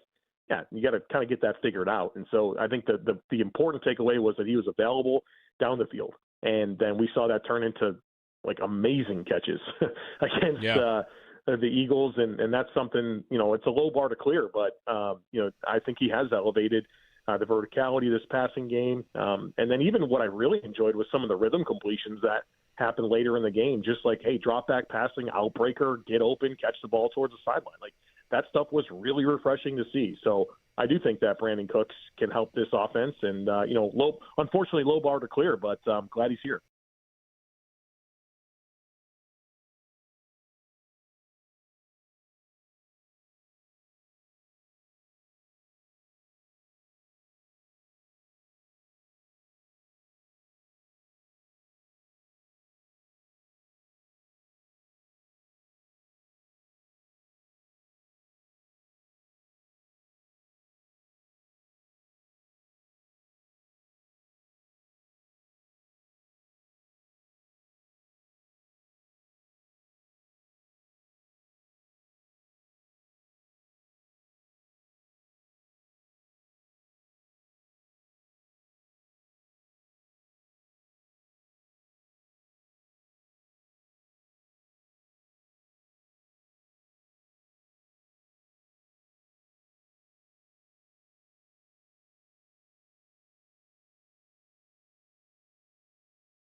Got any plans for this spring? You could have some. Get ready for the Ultimate Fan Getaway on the Buffalo Football Legends Cruise, presented by Sojourn Travel Advisors, hosted by our own Sal Capaccio. Thurman Thomas, Steve Tasker, Fred Jackson, Doug Flutie will all be participating. Set sail from Miami, May 10th through the 17th, 2026, aboard Celebrity Cruise Lines Beyond. You'll be going to Puerto Plata, Tortola, plenty more, and you'll get once-in-a-lifetime moments with Buffalo Football Legends. Celebrate Thurman Thomas's 60th birthday at sea. Cabins are limited, flexible payment plans are available. Lock in your spot now at buffalofootballlegends.com. Good morning. It is Jeremy and Joe. Speaking of cruises, we've landed on 2 propaganda things. Titanic being an inside job and the decibel meter on stadium screens in the last 2 days. We're just turning over stones here. We actually haven't come to an answer, though, on either, have we? I also think we haven't gotten to the bottom of either. I mean, I believe I think we can discount the Titanic nonsense that Nate threw out yesterday. Yeah, well, yeah, of course. I think you were going for conspiracy, not propaganda. Yeah, conspiracy. Joe Kelly. We knew what you meant. You wanted conspiracy, not propaganda. Yeah, that'll do it. Little different, but that's okay. Yep. Yeah, that was Nate. The Nate great will throw one of those out there. The great decibel graphic conspiracy. I'm into it. I was stunned that you two thought it was real. I mean, we still don't know that it isn't. I still think in some situations, I think it's real. I'm gonna be I don't know honest with that you. I even want to go with I think it's real. I just think it could be real. It's realistic for it to be real. That sounds like a little bit of a backpedal. Am I walking back too much here? I mean, anything could be real. I think it's just so easy to do that it would make sense for them to do it. I can't stop thinking about this because I know it's ridiculous to think it's possible. But I was thinking earlier, if there was stadiums that would do it, it feels like the Bills would be one of the stadiums that would do it and have real monitors. Like, would you not expect in the whole NFL for like Seattle, Kansas City, and Buffalo to be the places with actual decibel meters because they are notorious for being loud? And you think like Atlanta's fake? Like Atlanta doesn't have a real one because they're at 70 all the time. Well, they've been caught for piping in sound noise. And so is Kansas City, haven't they? Like, isn't everybody do that? I mean, do we not think the Bills do that? Yeah. Bills totally do that. The Bills are also at the top of the top pretty much every year. They make huge playoff runs. The fans are crazy. Just looking even at KeyBank Center, like the Sabres are in the middle of a 14-year playoff drought. They're probably not investing the resources to do actual crowd noise, right? Yes. Like teams in that position. To measure it? Say your team's in a play, like the Jets. They're definitely not doing that, right? Like No, they're not. Any team in a bad position, I don't think is actually doing it. Right. I have a buddy who lives in Charlotte who just texted me that I saw the decibel thing going nuts at a Hornets game in the quietest arena you've ever heard. Definitely fake. Right, See, like that's what I mean. That's also the Charlotte Hornets. 100% the Charlotte Hornets one is fake. I would never in a million years think that the Charlotte Hornets one is real. Never. But I could see the Bills one being real, maybe. We need a Pablo Torre finds out on decibel meters around sports. Get on it. Let's go to David in Buffalo. What's up, David? Good morning. Morning. Long-time listener to GR Sports. I wanted to respond to an earlier caller. Back in 1993, during the AFC playoff at the stadium, I was hired as a freelance lighting director for NBC Sports, and I want to respond to that. But first off, I recall when the new carpet was put down in the stadium that we played the Bears, and people were having signs up saying, "Hey, Dicka, don't spitka on our carpet, our new carpet." And it was an old saying back then. But the reason I wanted to call was that during that AFC Conference Championship game that actually took place in January of 1994, and we beat Kansas City something like 30-13, and Joe Montana was Kansas City's quarterback. He was taken out with a concussion, I think, in the second quarter or the beginning of the second half, and that. But that was the game. Again, I had my lighting crew. I was up on a platform outside the tunnel, and that's when people were pelting Ditka with snowballs. Okay. And then, unfortunately, my crew and I were trying to duck. We had an easy up tent thing above them, and our lights underneath and cameras, and we were still trying to avoid getting hit as well. Yeah. So this is in 92? 93. 93. It was an AFC championship game at the stadium, which actually took place, aired, broadcasted on January 3rd or something of 1994. But it was the 1993 season. Okay. So, but that's when the snowballs were flying. Yeah, thanks for the call, David. Good insight, because I was trying to find where this game could be, but maybe the last caller said it and I missed it, that Ditka was broadcasting that game. He wasn't a coach, which makes sense because he wasn't in New Orleans till 97. And as I mentioned, the Bears had only been here once for a 20-year period. Now I'm reading about stories about Ditka. Why does it make it funnier that it's Ditka for me? If it's the Dolphins, it's oh, cool. Maybe because I was there and I was getting hit myself. All right, come on, guys. Whereas for some reason, I picture Ditka getting pelted with snowballs, and it's suddenly it's a comedy movie. The reaction he would give, anything like that. Yeah, right. He seemed, you know why? Because I think Ditka feels like somebody that it would be hilarious to watch get really mad. Yeah, and I think also just, as stupid as this may sound, Ditka, the name, makes almost anything else funny about it. It's just, you say his name, it's one of those things. It's just Did Mike Ditka getting pelted with snowballs. Right, what? Yeah. It's just a funny phonetic thing, Yeah. which I think contributes. But I also definitely think he's a guy. He's also been in a couple of funny roles on TV and movies and stuff that I've seen. Kicking and Screaming is the only one I can think of, but he was good in that. Right, and it was that was funny, and it played off of what you said about he gets mad, it's funny, whatever. Yeah. I think it is a lot to do with just he seems like he would be hilarious mad. Right. All right, 803-0550 is the phone number. Thanks, David, for the call. We got a response from Jeremy, by the way, on Twitter about what his take would be on the decibel situation. Oh, no. Okay. He added all of us, by the way. Are we about to get slammed I think by so. Jer? Not we. Don't put me into it. No, yeah. His response is, quote, "You guys know the new era cap shuffle game on the Jumbotron isn't really hats and a puck, right?" Right. What else do you guys think is real on the Jumbotron? I just think it's possible. I'm sorry. You know when they do the Snapchat filter cam, those hats are not actually on the people. I know. Mm-hmm. I know. It's a good point. Yeah. Do you think that's the only real thing up there? I think the over-under roulette wheel is real whenever I see it. They have to be. Are they spinning that behind the scenes? Wheel. Oh, yeah. I know what you mean. Are they spinning a real one behind the scenes to get real results? No, they're not. Or are they tilting the results to make sure everybody wins? Well, no, because it always starts off on 72 or just 4. And then it's okay, I'm going to go higher than 4. Thanks. I think I want to go all the way in the other direction and say that there are 0 teams that do it for real. None. Really? All of it's fake. I will not team. stand for no teams do it for real. You think there's a team? I don't think there is. There has to be. Some team markets that it's real. There has to be. There's no across all sports. They're all lying. There's no way they're all. There's one team that has it, that it's like a thing. It's sponsored and they show it on camera. So there has to be someone somewhere. Let's go to Nick and Cheektowaga next. What's up, Nick? Hey guys, how's it going? Good.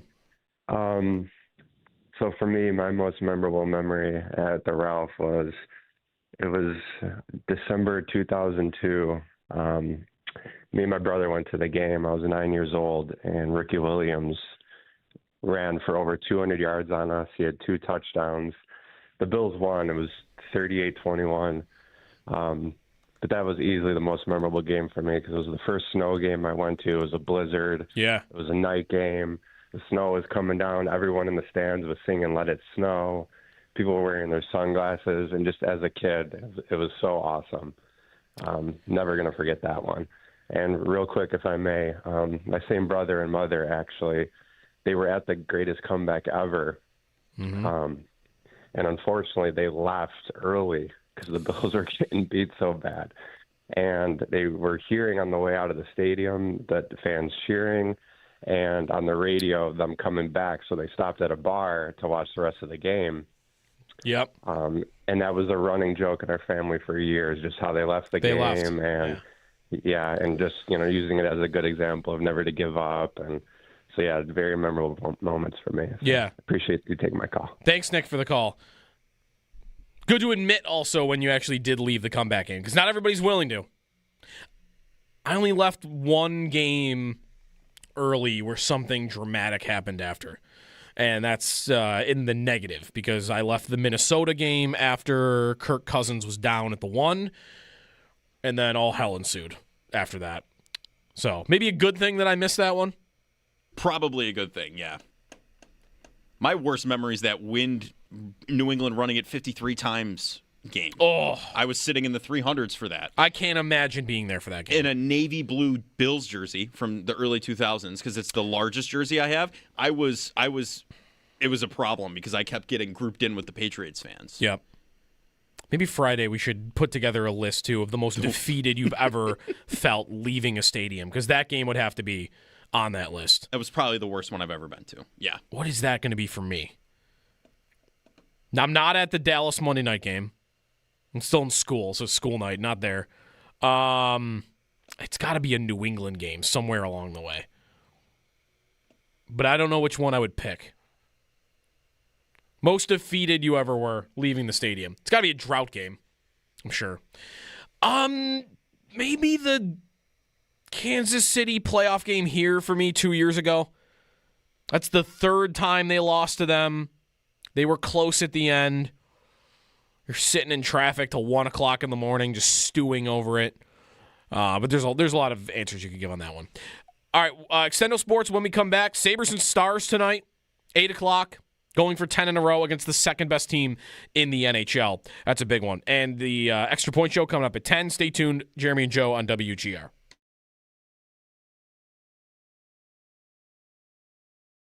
Jalen Hurts didn't make any plays. But on the matchup we just saw against Philadelphia, recapping a little bit from your perspective, how much of Sunday's loss to you was squarely on Allen himself making a bunch of errors, including obviously like the obvious one at the end of the game, but even before that, how much do you think it was on Allen on Sunday? Well, I think a lot of it, probably the leading reason would be why. The turn down that turns into a sack, the failed red zone sequence where they go 4 and they get to the 7-yard line, they can't score.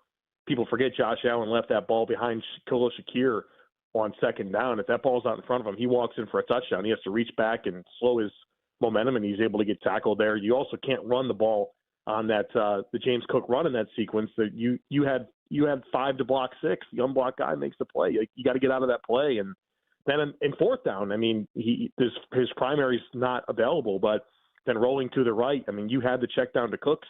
You had Ty Johnson across the middle of the field. You chose to run the ball and couldn't get in. I mean, that was a huge mistake too. The 3rd and 8 sack where he lost 19 yards and kept his eyes on the bunch set and it was never going to uncover. He had Ty Johnson wide open on the check down. He never gets there. It takes a 19-yard loss. And then, of course, not being able to hit that throw to win the game against, in the 2-point play. I mean, those are catastrophic mistakes. And foil that against Jalen Hurts. Jalen Hurts played horribly in the game. But you know what Jalen Hurts didn't do? He didn't make back-breaking mistakes, right? He just threw a bunch of incomplete passes. Josh Allen took 5 sacks and lost 51 yards. Jalen Hurts took 1 sack and lost 2. I mean, that's what it came down to is sometimes these games in the NFL, I know it's boring to say it, sometimes they're lost more than they're won. And Josh Allen lost the game by the mistakes that he made, and Jalen Hurts didn't make any plays, but he also didn't lose the game, and that's why they were.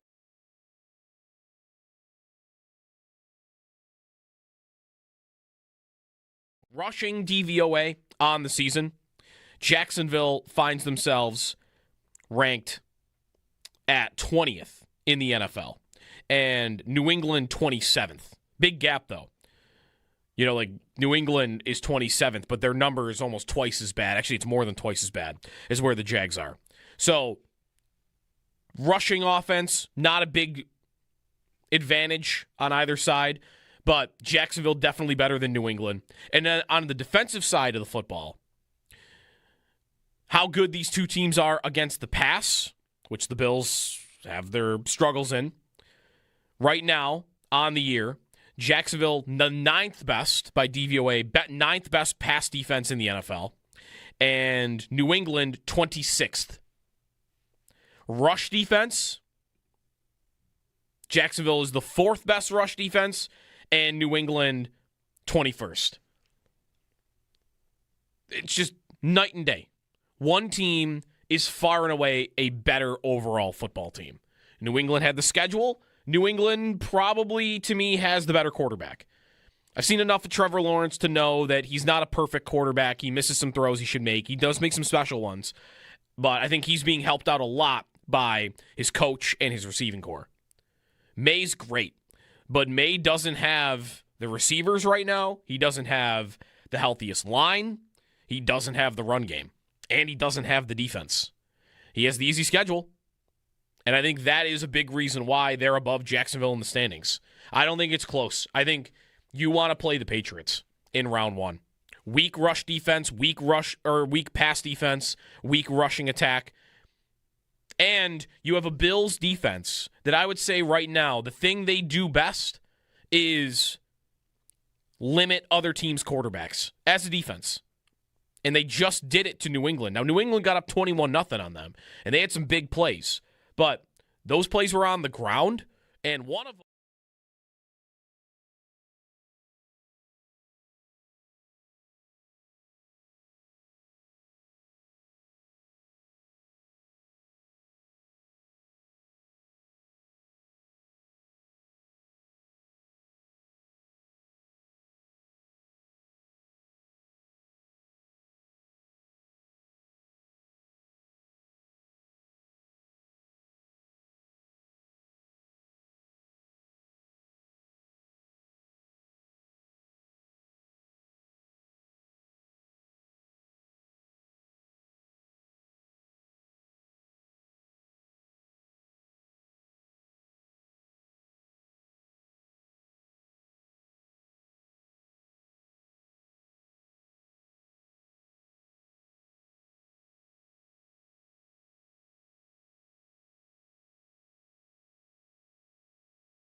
All right, Sabres in action tonight. So the news is that Alex Lyon might not be good to go tonight. He might have been injured on that last sequence against St. Louis where he's like throwing his body out in front of the net. His back is like bent in a weird way. If that's the case, I'd expect Luukkonen is back. The thing, though, that's going to happen is we might finally get resolution on the 3 goalie problem. Yeah. Because if Lyon can't play tonight or even be the backup, then Ellis comes off IR. Right. Which means you're back to having 3 goalies on the roster. And if they're true to their word that they want to not have that be the case, decision time. Right. Because you can't put Ellis back on IR after you've dressed him.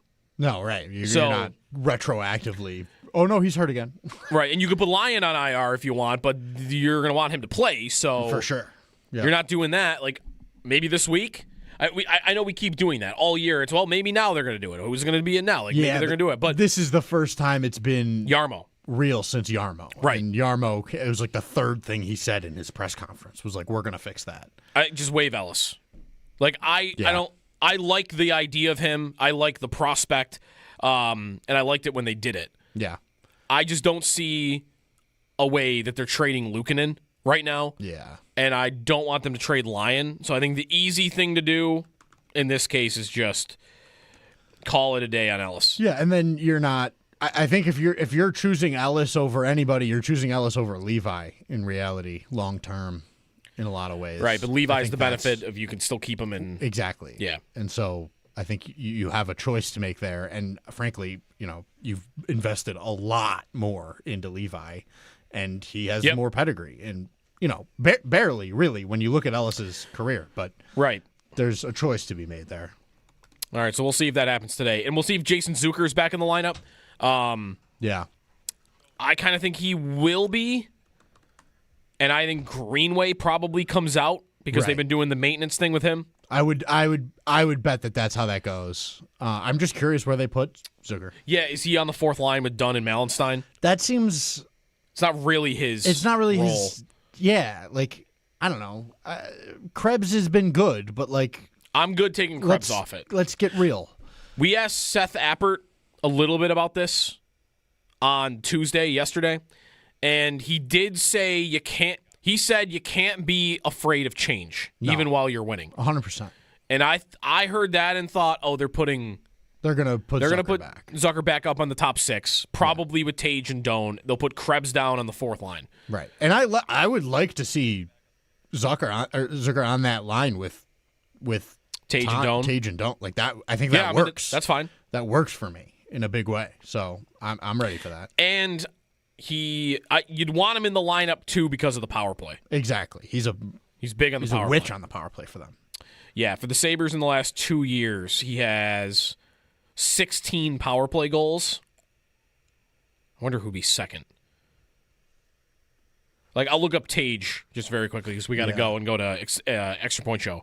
But Tage in the last 2 years. I'll bet he has 25. He has 10. What? Well, no, because remember, he led the NHL in even strength goals last year. Yeah, right. He was 5 on 5. Yeah.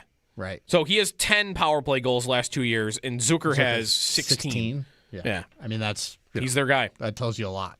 Well, we'll see if he's in tonight. Sabres and Stars. Sabres were big underdogs. A great team. Be a super impressive win. We'll see if they could get it to 10. Yep. 8 o'clock tonight. All right. Thanks for tuning in. Thanks for calling, tweeting, chiming in on the decibel graphic conversation. See if we get resolution on that. Happy New Year. See you in 2026. Stay tuned. Extra Point Show coming up on WGR.